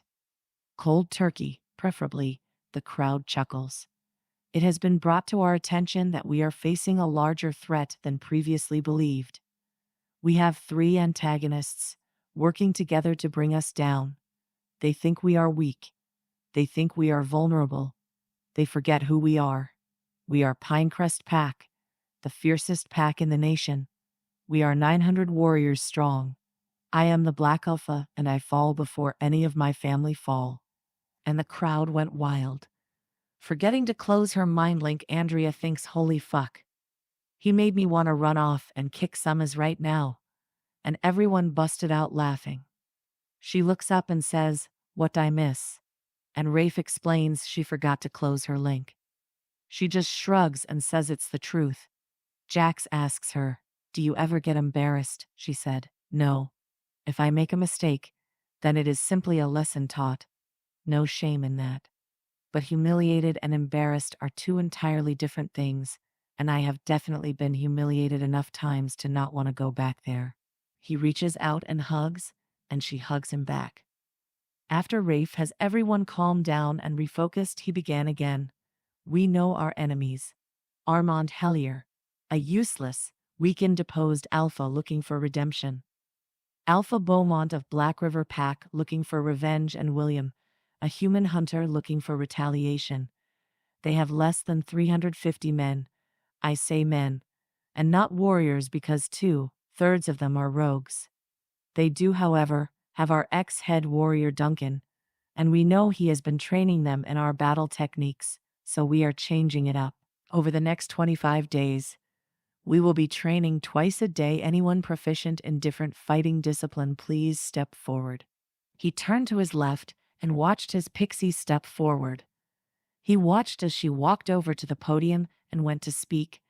She looked at him and said, "A little help?" He said, "What?" She pointed to the microphone 2 feet above her head, and he grinned. By this time, the crowd is rolling. She stomps her foot and stomps over behind her, grabs a chair and sets it down in front of the podium, stepping up on it. "I will be training in jiu-jitsu, taekwondo, and kickboxing.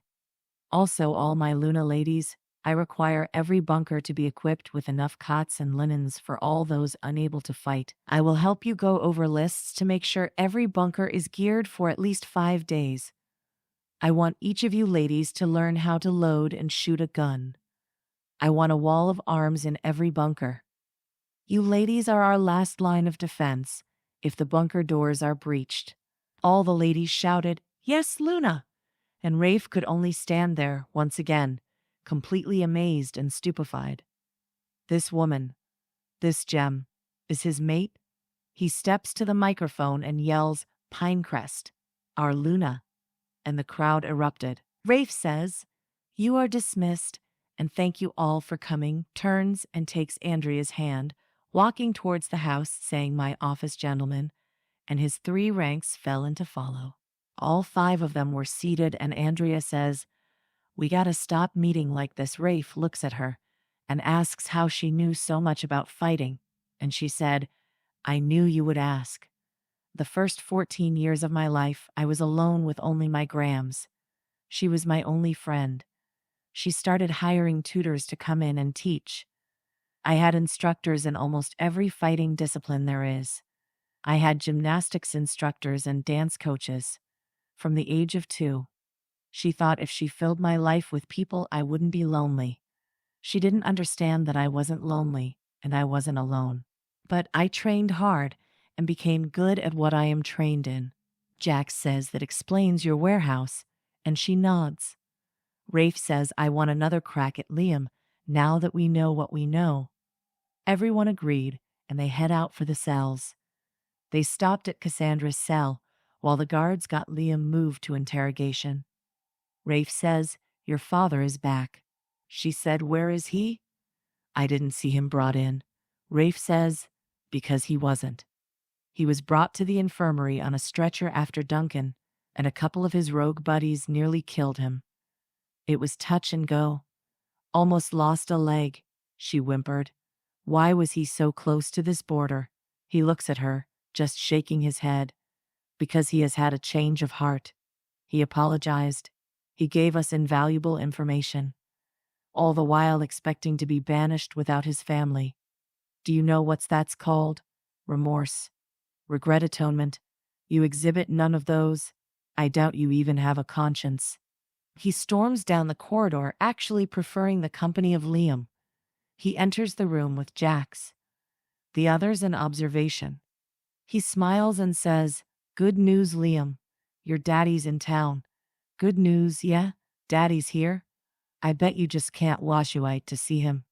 I mean, any grown-ass man who needs daddy to buy him a woman must need daddy to get him out of trouble too." Jax links him and said, "Harsh dude." Rafe says, "Too much." Jax says, "Nah, just enough. He's gonna blow." And blow he did. "How dare you? You don't know me. You don't know what I'm capable of. I am set to ascend in a few months. Then you just watch. I will come for you." Rafe says, "You're kind of a prisoner, and it ain't looking good for you to get out of here. Now, let me tell you a funny story. Your daddy's pack is a medium-sized pack boasting an impressive population of 700, 200 of which are warriors. The rest of the population are non-violent workers, because, well, your ignorant father refuses to let women fight. Now, other side of the country, 3,000 miles away, sits Pinecrest Pack, on 48,000 acres of luscious ranch land, meadows and streams, rivers and waterfalls. A beautiful place and home to an extremely impressive population of 13s, and 900 of which are warriors, with 300 more set to graduate soon. The rest of the population are businessmen and women, professionals, tradesmen, teachers, doctors, lawyers. Now, I want you to answer a question for me. If your alpha has 200 warriors, and he ups and takes 150 with him to rescue his son 3,000 miles away, leaving his entire pack vulnerable, ripe for the picking from any avaricious alpha. How many warriors would I have to kill? Do the math. All wait. Laughter could literally being heard from the observation room. Jax had his hands over his face, but his shoulders are shaking. He looks at Liam and Liam says 50. And Jax can't hold it anymore. He slams himself out of the room trying to catch his breath. Rafe says, bingo. Give this young man a prize. Liam says, you aren't going to attack my pack, are you? Rafe says, fuck no. What would I want with that piddly-ass pack? But I will call an ally I have up by you and alert him to the situation. Who knows, yeah. He orders Liam back to the cell and they leave. Damon said, which alpha are you going to call? And Rafe says, oh that, I'm not calling anyone. I just wanted to fuck with Head. They all laughed. Chapter 23. Time speeds by. Andrea wakes up and stretches and stiffens her body when Rafe says, baby, if you don't want round 7, you should stop rubbing that cute as on my hard-assed cock. She sprung out of bed, landing on her feet, and a pleasurable pain nearly dropped her to her knees. She straightened up and waddled to the bathroom, and Rafe laughed and said, sorry, not sorry, and shot after her to pick her up and set her on the counter while he ran the tub full of warm water, adding Epsom salts and lavender oil. He swished his hand around, making sure it was all mixed, and lifted her into the bath. He slid in behind her. He bathed her gently, and she just laid back against his chest, enjoying the feeling. When they finally made it to their seats in the dining hall, she was still waddling and sat gingerly on Rafe's lap as he fed her a bite of eggs. Damon said, Luna, are you okay? Have you been training too hard? Do we need to call today off? She looked at him and said, no, I'm a victim of riding the Big D down to Pound Town, but I will be at training. Rafe choked on his own spit, and the table erupted into hysterics. Andrea walks into the training center to meet Rafe for more fire training. He's much better. We haven't burned anything down in 11 days. She steps out into the clearing behind the center and pulls the earth's water to her while he lines up to take his shot. She watches as the flames move down his wrists to his palms. He rounds the flame into a loose ball, and it hits target dead center. He does it 5 more times in rapid sequence, hitting each random target on point. She scurries around putting out the fires, then runs and puts all the fires out, then runs squealing at him and leaps in his arms. She said, you did it. I am so proud. That's all of it. We know the depth and strength of our shield. We are going to be so good together. She walks back into the center while Rafe and Jax head to the firing range. Observing her fighters, she calls out, April, your left foot is too far back. Right arm elbow bent, chest high, good, good. Rafe links her to meet him outside. They're needed at the border. She runs out and strips, shifts and meets Rafe outside the firing range. They run toward the border. He links, I want you to stay in Adira's form. They don't know you have a wolf. She linked back, okay, we can try our shield. They pull up short of the border and Rafe shifted back, grabbing shorts and getting dressed before he stepped into view. He runs his hand over Adira's back, and he felt their power ignite, erecting a shield in front of their border. A tall-ish man steps to the tree line and Andrea links, that's Beaumont. Isaac Beaumont walks to the edge of the border and looks at Rafe. He paces back and forth a few minutes while Rafe stands perfectly still. Beaumont says, the full moon is in 3 days. Rafe said, I'm aware. Why are you here? Andrea links, offer no more than he asks. Play a fence, he's baiting you. Search his aura and determine his colors. You will see if he means to try anything right now. Rafe nods, imperceptibly, and clears his mind to see a clearer aura. Beaumont says, my son, of course. And the girl, Rafe says, I see. Beaumont waits. When he sees Rafe is saying nothing else, he starts to show frustration. Is that all you have to say? Rafe nods. knowing not giving a verbal response will further his frustration. You have 5 days. 5 days to turn over the girl and release my son, or you all will die. Rafe again nods and turns to walk away. Then he turns back and says, just to be clear, this was your declaration of war, Beaumont bellows. Are you dense, boy? This pack will burn. Rafe shrugs and says, good to know. Shifts into Baron. Leaving the shield standing a few more minutes was worth it to make Beaumont feel disrespected. Rafe calls everyone into the office. As soon as everyone was seated, Rafe says, we have 5 days. Are the traps set? Damon said yes. They ran the last wires yesterday. Rafe says, I want lookouts in all 16 towers 247 and drones up and out a minimum of 30 meters running 360 degrees around the territory day and night. I want to know where these fukers are coming from, their numbers, and when they will be here. No surprises. We lose no one. Andrea decides to go to kitchen and make a few tonics for the warriors. Nothing major, just coagulants to heal wounds faster. A preventative against wolfsbane poisoning and a topical ointment to soothe silver poisoning. She needs a quiet time.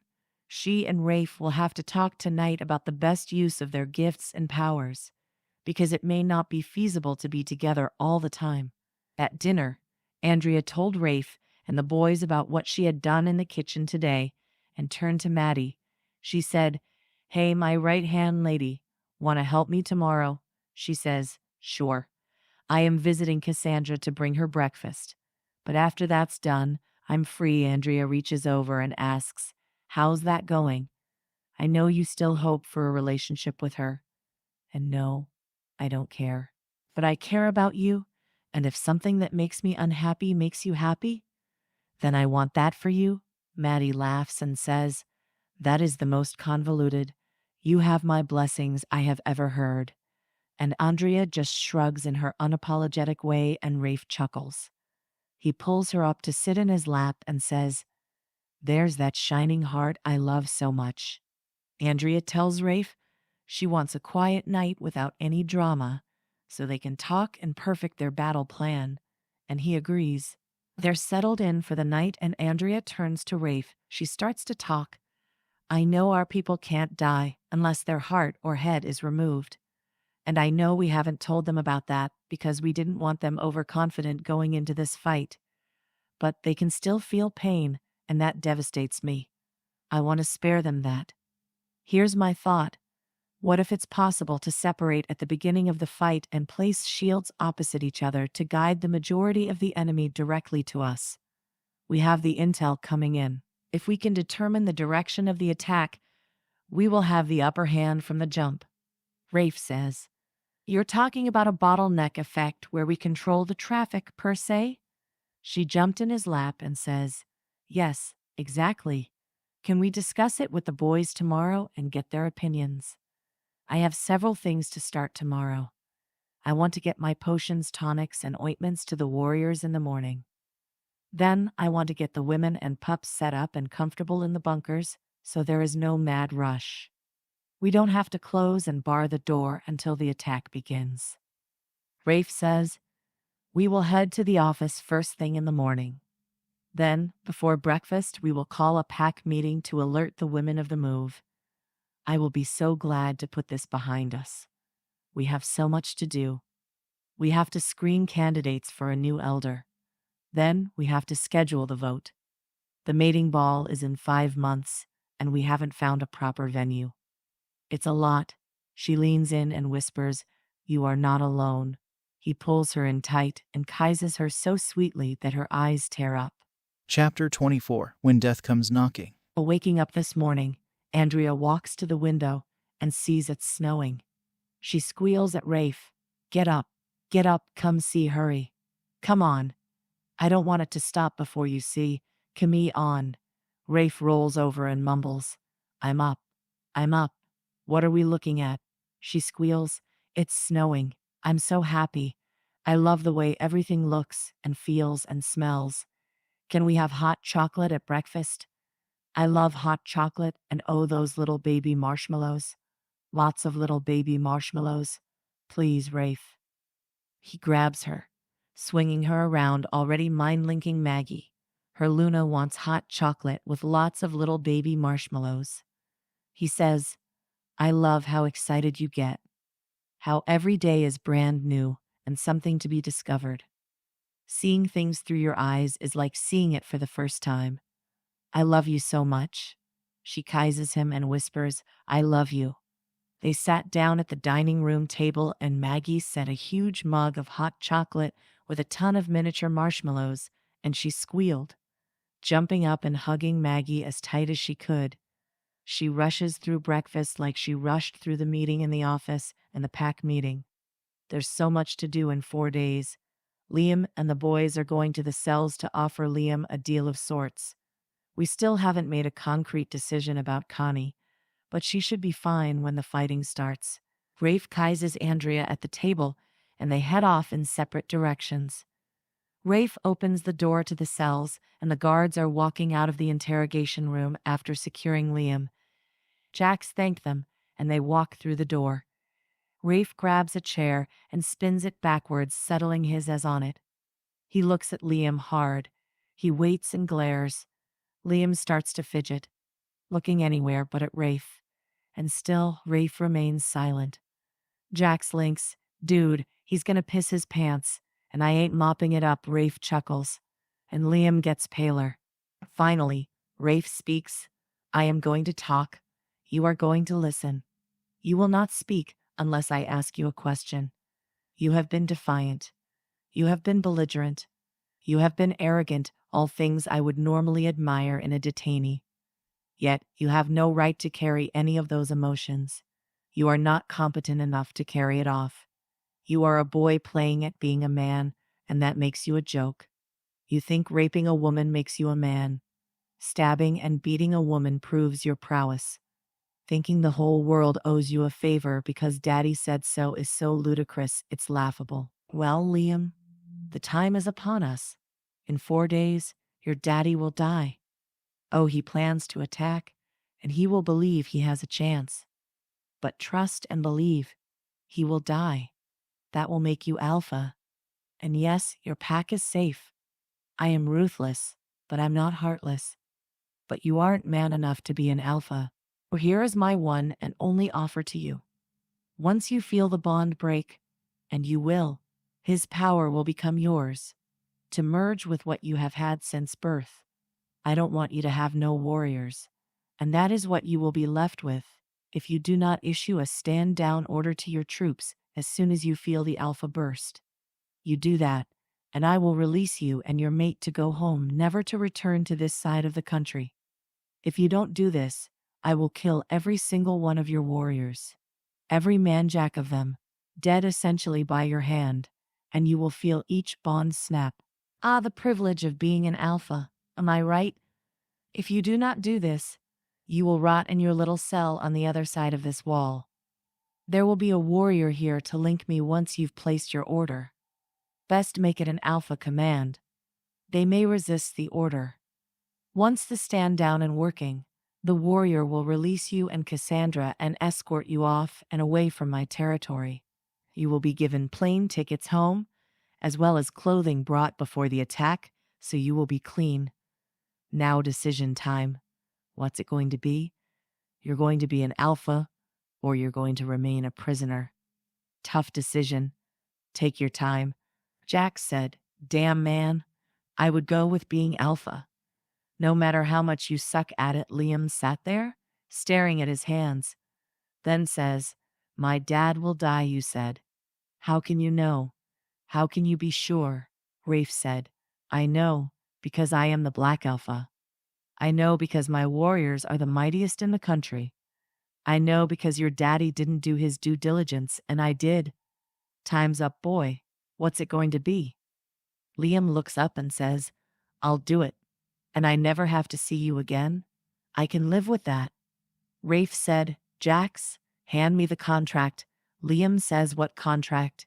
Rafe says, you sign it and I sign it. It states you and your pack are free from my persecution as long as you never come back to the state of Montana. If you are found in breach of any of these terms, you will be killed immediately, and not in a nice way. He handed Liam the pen, and he signed it. Rafe signed under it. Jack's links. You have a nice way to kill someone? Asking for a friend, Rafe laughs and says, "Shut up, idiot." Just after midnight the night before the full moon, Rafe and Andrea had just gotten in bed praying for some quiet time alone. Such dreams were not to be. Security control linked Rafe to tell him the drones have eyes on movement from the northwest. Rafe and Andrea raced to second, and she's struggling to get a slipper on her left foot. She at least got her right one on before he decided Mach 5 was the speed of the day. They barrel through the door and Jack said, "Why are you holding your shoe?" She slips it on her foot and rolls her eyes. Gideon flicks on 4 separate monitors with live feed from the drones. Rafe is looking at a good-sized body of men. He watches them setting tents and building fires. He said, "How far out are they?" Gideon says, 500 meters. Rafe nods. So a day's run. As they watch the feeds, they see a large, dark SUV roll into the campsite. 5 men get out. Rafe recognizes Duncan as one of the unknowns, so it's a safe assumption the other unknown is a guard too.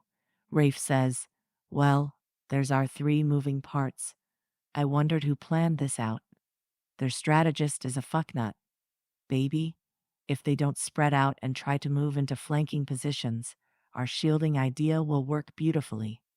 Rafe stood to his full majestic height and growled loud enough to shake the windows, and his face cracked a dark, sinister smile. He said, "The devil stands ready when death comes knocking."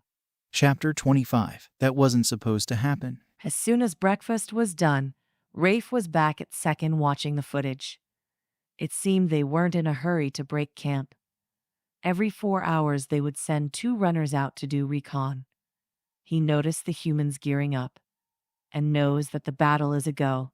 He sits bolt upright in his chair, watching 2 men arguing in the middle of camp. He realized it's the 2 alphas at the same time. Beaumont punches Armand in the face. Well, that was interesting. Andrea was just finishing off in the last bunker and sent Maddie to tell her sister goodbye before locking down the bunkers. Maggie finished up making snacks for the warriors to pack for the battle. Their food would be kept back from the front line, as well as the medical tent. She has checked and rechecked everything, making sure her people would be fed and had something hot to drink, as well as being able to handle all triage, thus ensuring everyone would be as safe as possible. She takes herself over to look for Rafe, and she found him in armaments. He is arming our snipers so he can get them moved into position. They are to take as many humans out as they see. Andrea has finished packing their backpacks with not just ammo, but bottled water and snacks as well. They all know their position and will head out as soon as Rafe gives the word. The enemy is almost 2 hours away, so once they start moving out, we will get our people to their posts. Rafe turned to her and said, "Let's run. Adira and Baron need some time." She agreed. So they stepped out of the armaments building and stripped and shifted, heading for their waterfall. They laid at the water's edge, and he linked her. "Worried, baby?" She shook her head and said, anxious. Then she looked at him and said, "And angry. How dare they endanger our people when they have bothered no one? Our pups are scared. Their mothers are worried. And I am fucking furious."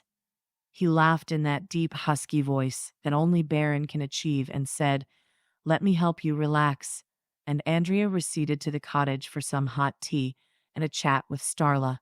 They arrived back at the pack house for a warm lunch and a cup of Maggie's hot chocolate. Maddie said her sister was brought to the showers and given some warm clothes to wear on the flight. Everyone was under alpha command to not tell her she was leaving tonight. But in all honesty, it is the only way to save her life.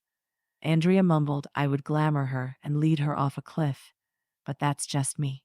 Rafe busted out laughing and Damon said, "Tell us how you really feel." Everybody laughed, and just like that, all the tension dissipated.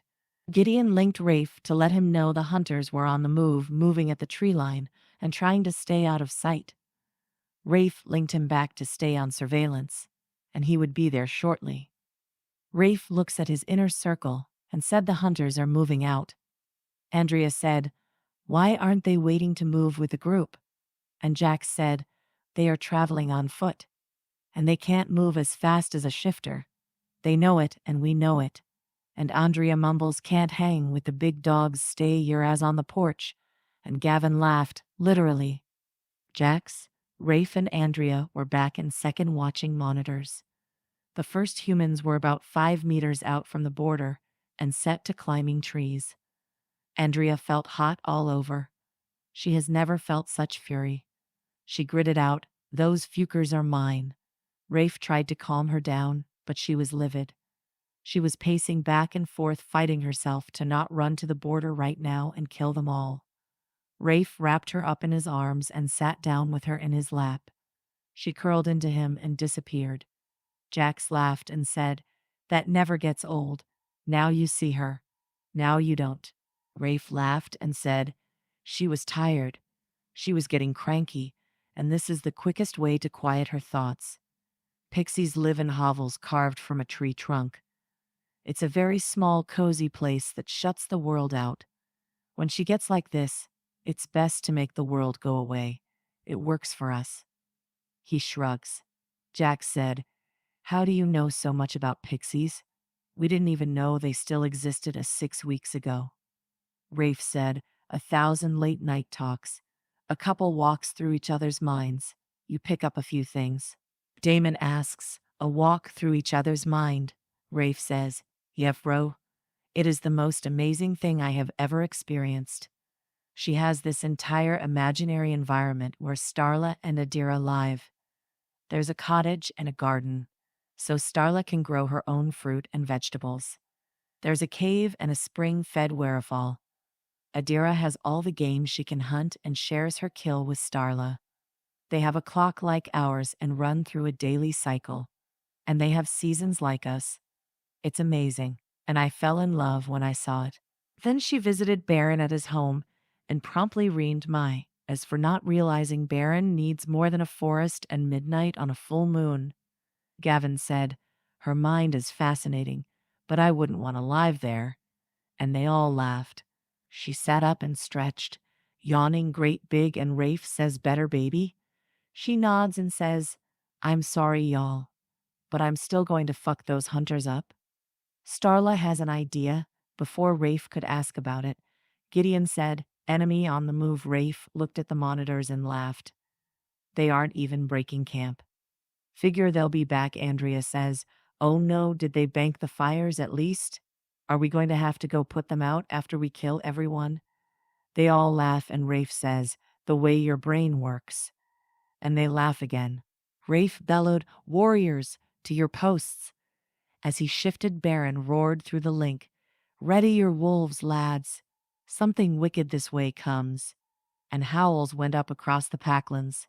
Andrea and Gavin ran to the bunkers and slammed doors shut, setting the first-timers for 8 hours. Everyone who couldn't fight were now sitting tight for the next 8 hours at least. She shoved her katana in the sheath on her back and swung her cloak over her head. She would stay human unless a shift became necessary. She and Gavin jumped in the trucks. Well, he jumped, she climbed, and they took off for the triage camp. She barreled out of the truck and ran to the border looking for Rafe. He stood tall, taller than anyone else, and her heart melted at the stunning sight of him. The sun setting behind him, and the first hints of dusk in the sky. She looked behind her and saw the moon just cresting the horizon in the east. She sent us a silent prayer to the goddess and walked to Rafe. As soon as she stepped in the open, a shot kicked up dirt at her feet. Rafe spun in the direction the shot came from and couldn't see the shooter. He turned back around to make sure Andrea was okay, only to see her cloak close and weapons on the ground. He spun a 360 and spotted a dimmed lavender light a little ways in the distance. He linked her and said, "Baby, what are you doing?" She came back with, "Taking care of business." He roared at Gideon to keep Luna in the drone's line of sight. He watched as her little light trailing glitter zipped in and out of the treetops, dropping pixie dust as she went. Within a half hour, she was back to her magnificent height and redressed. Soon enough they heard, "What the fuck is that? Did you hear that? Get it away, where am I? Make it stop." And screams, grown men screaming and falling out of trees. They watched and waited to see if the hunters would charge the border. All of a sudden, a man stepped from the tree line with an automatic rifle and started firing in a circle. When he turned the gun on himself and fired, there were 15 dead hunters at his feet. Andrea looked at Rafe, eyes wide, and said, "That wasn't supposed to happen," and Jax fell on the ground laughing. Chapter 26. Some days you should just stay in bed. With the hunters eliminated and Beaumont unaware of it, the battle is already sliding in Rafe's favor. The main body of the troops marching their way towards them was still about an hour out. They had their snipers placed to their rear and archers on the front line of the border. Jax was sitting on the ground watching the drone footage, and Andrea sat down beside him. She was bored. She didn't do waiting well. She decided she needed something to do. So she melted the snow around her and Jax and warmed the earth. Then she put her fingertips in the soil and felt seedlings sprout. Soon they were surrounded with daisies, daffodils, and snapdragons. "Baby, what are you doing?" She jumped and squeaked. Jax looked around and said, "What the fuck?" She grinned and shrugged. Rafe sat down and pulled her onto his lap and wrapping her up. She was out in a second, snoring softly. Jax said, "Tired?" Rafe nodded. Jax asked, "How did you know?" Rafe replied, "She went small and drove the hunters insane." He shrugs, "It always wears her out. When she wakes, she will eat a cupcake and life will be rosy again." Jax laughed and shook his head. Damon walked up and sat down. He looked at the flowers and asked, "Got bored?" Rafe nodded.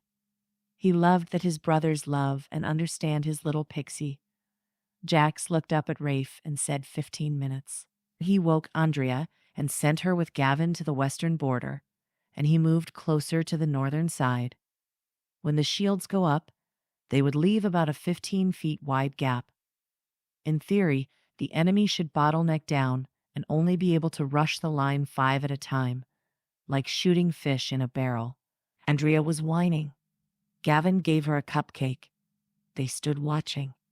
They could hear the sounds of paws hitting the frozen ground and feel the vibrations of boots trudging through the snow. She kept asking Gavin, "Do you see anything?" He shakes his head. 5 minutes later, "Anything yet?" He shakes his head. The third time she asked, he swooped down and put her on his shoulders. Rafe noticed and laughed, linking him, asking, "Too many see anything yet?" Gavin said, "Fuck yeah, this girl don't know patience." And Rafe laughed again. She patted Gavin's head, saying, "I see them. I see them now," and pointing. Gavin said, "You do realize they aren't coming over for Sunday tea, right? They are coming to bleed on us." She laughed. As soon as the first wolves came into view, Rafe stepped right out into the open. He yelled, "Stop right there. I don't know what you have been promised. I don't know what you have been paid. What I do know is, if you cross my borders, you will die. Unequivocally, with no hesitation, you will fall where you stand. Standing before you right now, I am offering you your life to walk away. Run away. You have been lied to. You have been conned into a losing battle by 2 power-hungry small-time alphas. I would like to introduce myself. I am known as the Black Alpha. My pack of warriors is 900 soldiers strong. They are veteran fighters and have seen many wars. Again, if you cross, you will die." Rafe looked around at his warriors and said, "They were warned." Jax said, "Alpha. About 40 wolves are running full bore back south." Rafe said, "Shit. We weeded out the smart ones." And with that, wolves began charging. Jax looked at Damon and handed him the trigger. He said, "Let the first line of 5 pass, then trip the first trigger." Then another line of 5 tripped the trigger, and so on. Damon just nods, watching the line. The first 5 to cross the border were cut down by the archers. The second line were set up to charge the border, running full bore, and Damon tripped the trigger. The second line were decapitated by the steel cable drawn taut between the trees. That caused the next line to stumble to a halt. Jax walked over to Damon and said, "That worked better than I thought," and they high-fived. Rafe shouted, having second thoughts, and Beaumont stepped out, being sure to keep wolves in front of him. Andrea said, "Fucking coward." Beaumont spoke. "Are you prepared to release my son? Are you handing over the girl?" Rafe looked around. He said, "Is he for real?" Rafe answered back. He said, "Are you prepared to die? In what universe do you believe you have the upper hand?" Beaumont ordered the charge, and the same thing happened. Only this time all 5 were decapitated. Andrea noticed about 20 wolves creeping towards the eastern border, and she whispered, "Gavin, watch." And he turned to see 20 running at full speed to leap the border, and a lamb straight into the shield, knocking 3 of them completely out. Andrea linked the snipers to take them out on their next charge. And sure enough, they backed up to get a little more speed and charged the border again. The snipers pulled up, aimed, and fired at the wolves in mid-leap. 2 of them died in the air and slammed into the shield and slid down it. The 4 survivors ran around to the north to test that border. Now the enemy was down to about 200 fighters, and not one of Pinerest had so much as a torn cuticle. Rafe stepped into the clearing again and yelled, "This is ridiculous. This is a slaughter. Black River Pack, I am offering you a one-time deal. You see, I have a limited alliance with Liam Beaumont. When I kill Isaac, Liam will ascend, and he will be the new alpha. I told him if he orders a stand down of Black River warriors, he was allowed to go home and rebuild. But there are only 50 warriors left without you. What kind of alpha leaves his pack alone and vulnerable for a solid month? How many of you could have lost your mates if I had not arranged for one of my allies to protect that pack? Your pack? Go home. Don't die here for a defunct alpha who has no valid reason to attack this pack." Beaumont looked at the trees and screamed, "Kill him, Nowoa," and Rafe said, "Who the fuck you talking to? The trees?" Beaumont roared with laughter and said, "The joke's on you. There are human hunters in these trees." And it was Rafe's turn to laugh. "Oh, those humans? They were all dead and gone an hour before you even arrived. Checkmate, bitch. Sometimes it don't pay to get out of bed." Beaumont shifted into his big brown wolf and charged the line. Rafe held up his hand, indicating this as his kill. The wolf broke the line and leaped at Rafe. He didn't even shift, just caught the wolf by the throat mid-leap and slammed him to the ground and said, "You really are one stupid motherfucker," and ripped the wolf's throat out. In the cells, Liam grabbed his chest and hit his knees. 2 lone tears fell down each cheek, and he linked his warriors. "This is your alpha, Liam Beaumont, and I order you to stand down." Robert linked Rafe and said, "It's done." And Rafe linked back, "Get them to the airport." Chapter 27, I'm Your Hucklebear. All the remaining Black River warriors walked back in the direction of their camp, leaving roughly 60 rogues. And Armand, he hasn't been heard from yet. Rafe stood tall in the clearing. He said, "Ah, Duncan, there you are. What a coward you turned out to be. However did you achieve the title of my head warrior? Instead, you threw your lot in with a man who wanted a woman that was not his. Oh wait, that is you, too, isn't it? Thought you deserved another man's mate. Pity that she never wanted you." And that's when Duncan lost his shit. He charged the line, and Jax shifted right in front of Rafe. Duncan lunged and Ajax leaped, latching onto his throat and held him down. He pushed and applied pressure, waiting for submission. It never came, so Ajax snapped his neck. Rafe once again spoke. "I am bored now. This hasn't been a fight. It was a massacre. Armand, you cowardly piece of shit, show yourself. Oh, I get it. I'm not a frail woman just giving birth to my most precious gift, so you can't choke me to death. You're scared. Well, come on. Show yourself. The rogues parted like the Red Sea, and there he stood. In all his arrogance, he starts walking toward Rafe, talking as he neared. I only came here for my daughter. It is time for her to come home. All this running can't be good for her. She has a null wolf, you know. She was flawed since birth. He was almost to Rafe, and he just let him keep coming. Andrea walked her way over to Rafe. She said, I'm here, Armand. What is it you want me to do? Because I can tell you what I want to do. And that is to sever your head from your body and laugh while you bleed out at my feet. Rafe laughed and pulled her close and whispered, my bloodthirsty Pixie. Her father stared at them both. He said, you need to come home. Your grandmother is sick and she needs you. She screamed, liar. I can see your lies. My grandmother is dead. You killed her, didn't you? Why? Because she loved me? My mother died because she loved me. You want what? Someone to carry your coffin to your grave? Well, I'm your hucklebearer. And she yanked her katana from its sheath and swung in an arc. Then just watched his head roll down his body as he crumpled to the ground. She just stood there and watched him bleed out like she wanted him to do. Rafe turned to the rogues and said, well, looks like she means what she says and does what she means. All right, now, who's next? Chop, chop. They all turned and ran like the hounds of hell were at their heels. And Jack said, well, that's that. What now? Rafe said, now we build a fire and burn all these bodies.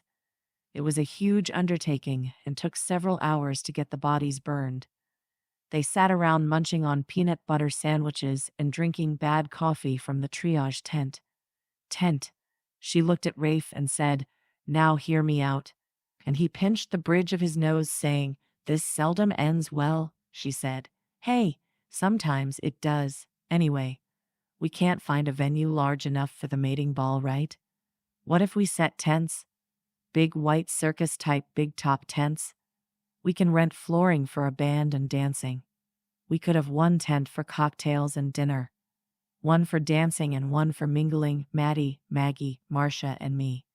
We can decorate with whatever theme is voted on. Fairy lights and vining flowers. It will be romantic and elegant. Stop thinking hoedown. Rafe laughed and said, how did you know I was thinking that? She scowled and said, it was written all over your face. He said, okay, Moonbeam.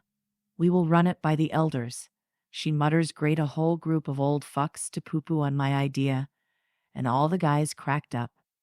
Gavin says, poo-poo. She shrugs and said, I already said one cuss word in that sentence. I'm trying to cut back. And again, they all crack up. Jack said, hey, Ariadne. And she just beamed. She squealed at Rafe and clapped. I get to be me now, he laughed and said, yes, baby, you get to be you. Damon said, I'm your hucklebearer? I don't get it. And Gavin said, it's a line from the movie Tombstone, a quote by Doc Holliday. Most people think he says, I'm your huckleberry.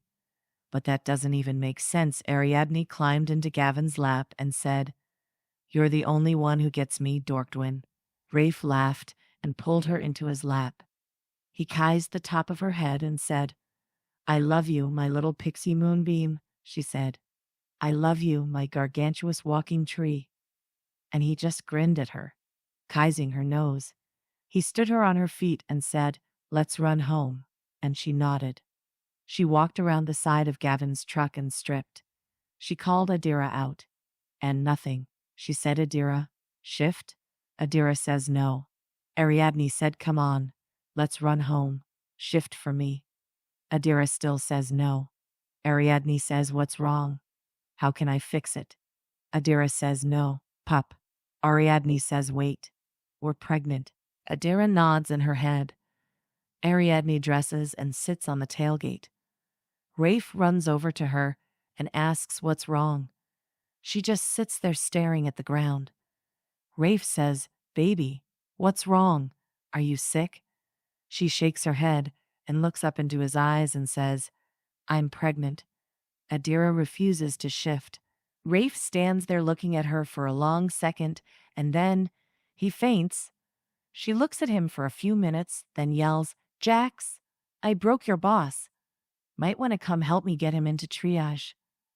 Jax runs over to her and looks at Rafe. He said, What'd you do? She shrugged and said, I got pregnant. And Jax busted out laughing. Chapter 28. Epilogue. Ariadne waddles down the stairs to yell at Rafe for leaving the toilet seat up again. She could just yell at him in the link, or a text message, or even a phone call.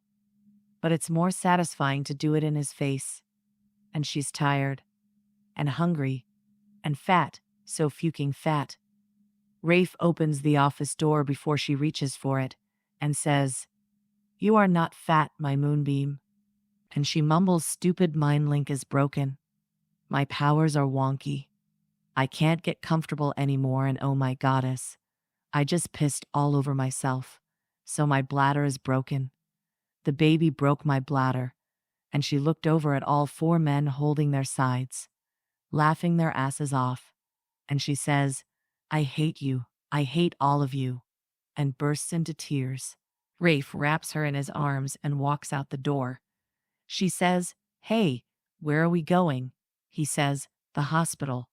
Your water broke. She said, How do you know that? He said. Because you didn't pee your pants and I mind-linked Doc, she said. Oh, you think you're smart, don't you? Asking the doctor because we don't know what we're doing. I'm going to have a breakdown and end up in a loony bin all alone because I don't know what I'm doing. Are you listening to me? He says, Of course, Moonbeam. And just as he stepped into the infirmary, a contraction hit her and she pinched him. He squealed like a girl and said, Baby, let go, baby. Ag, let go. Holy shit, what was that? She smiled and said, Your version of a contraction. Doc came running in and said, Let's get her to a room and see what's going on. Another contraction bit into her, and she pinched Doc. He begged and squirmed and asked the alpha to help, and Rafe just shrugged and said, Already happened to me once, I'm just sharing the wealth. 2 hours later, Ariadne is in full-blown labor and demanding drugs. One unwitting nurse got too close just as another contraction hit, and she grabbed her by her collar, and in a voice that sounded eerily similar to Linda Blair in The Exorcist said, Get me drugs. Now. An anesthesiologist ran in and primed her for an epidural, and 15 minutes later, she was propped up on her pillows, eating gelato and smiling at Jax while he begged her to name the baby after him. Rafe was sitting in a chair beside the bed, hoping his precious moonbeam did not turn into Mr. Poundhide again. He had 6 deep bruises on his waist and was hoping that would be all. Another 4 hours had passed, and the doctor had just examined her, telling her she is at 10 centimeters and can start pushing. A contraction was coming on, and Doc was coaching, Okay, Luna, bear down on my count and hold it 1, 2, 3, push, and release. After 4 more hard pushes, she felt the baby slide out with a resounding plop. Doc says, You have a healthy baby boy.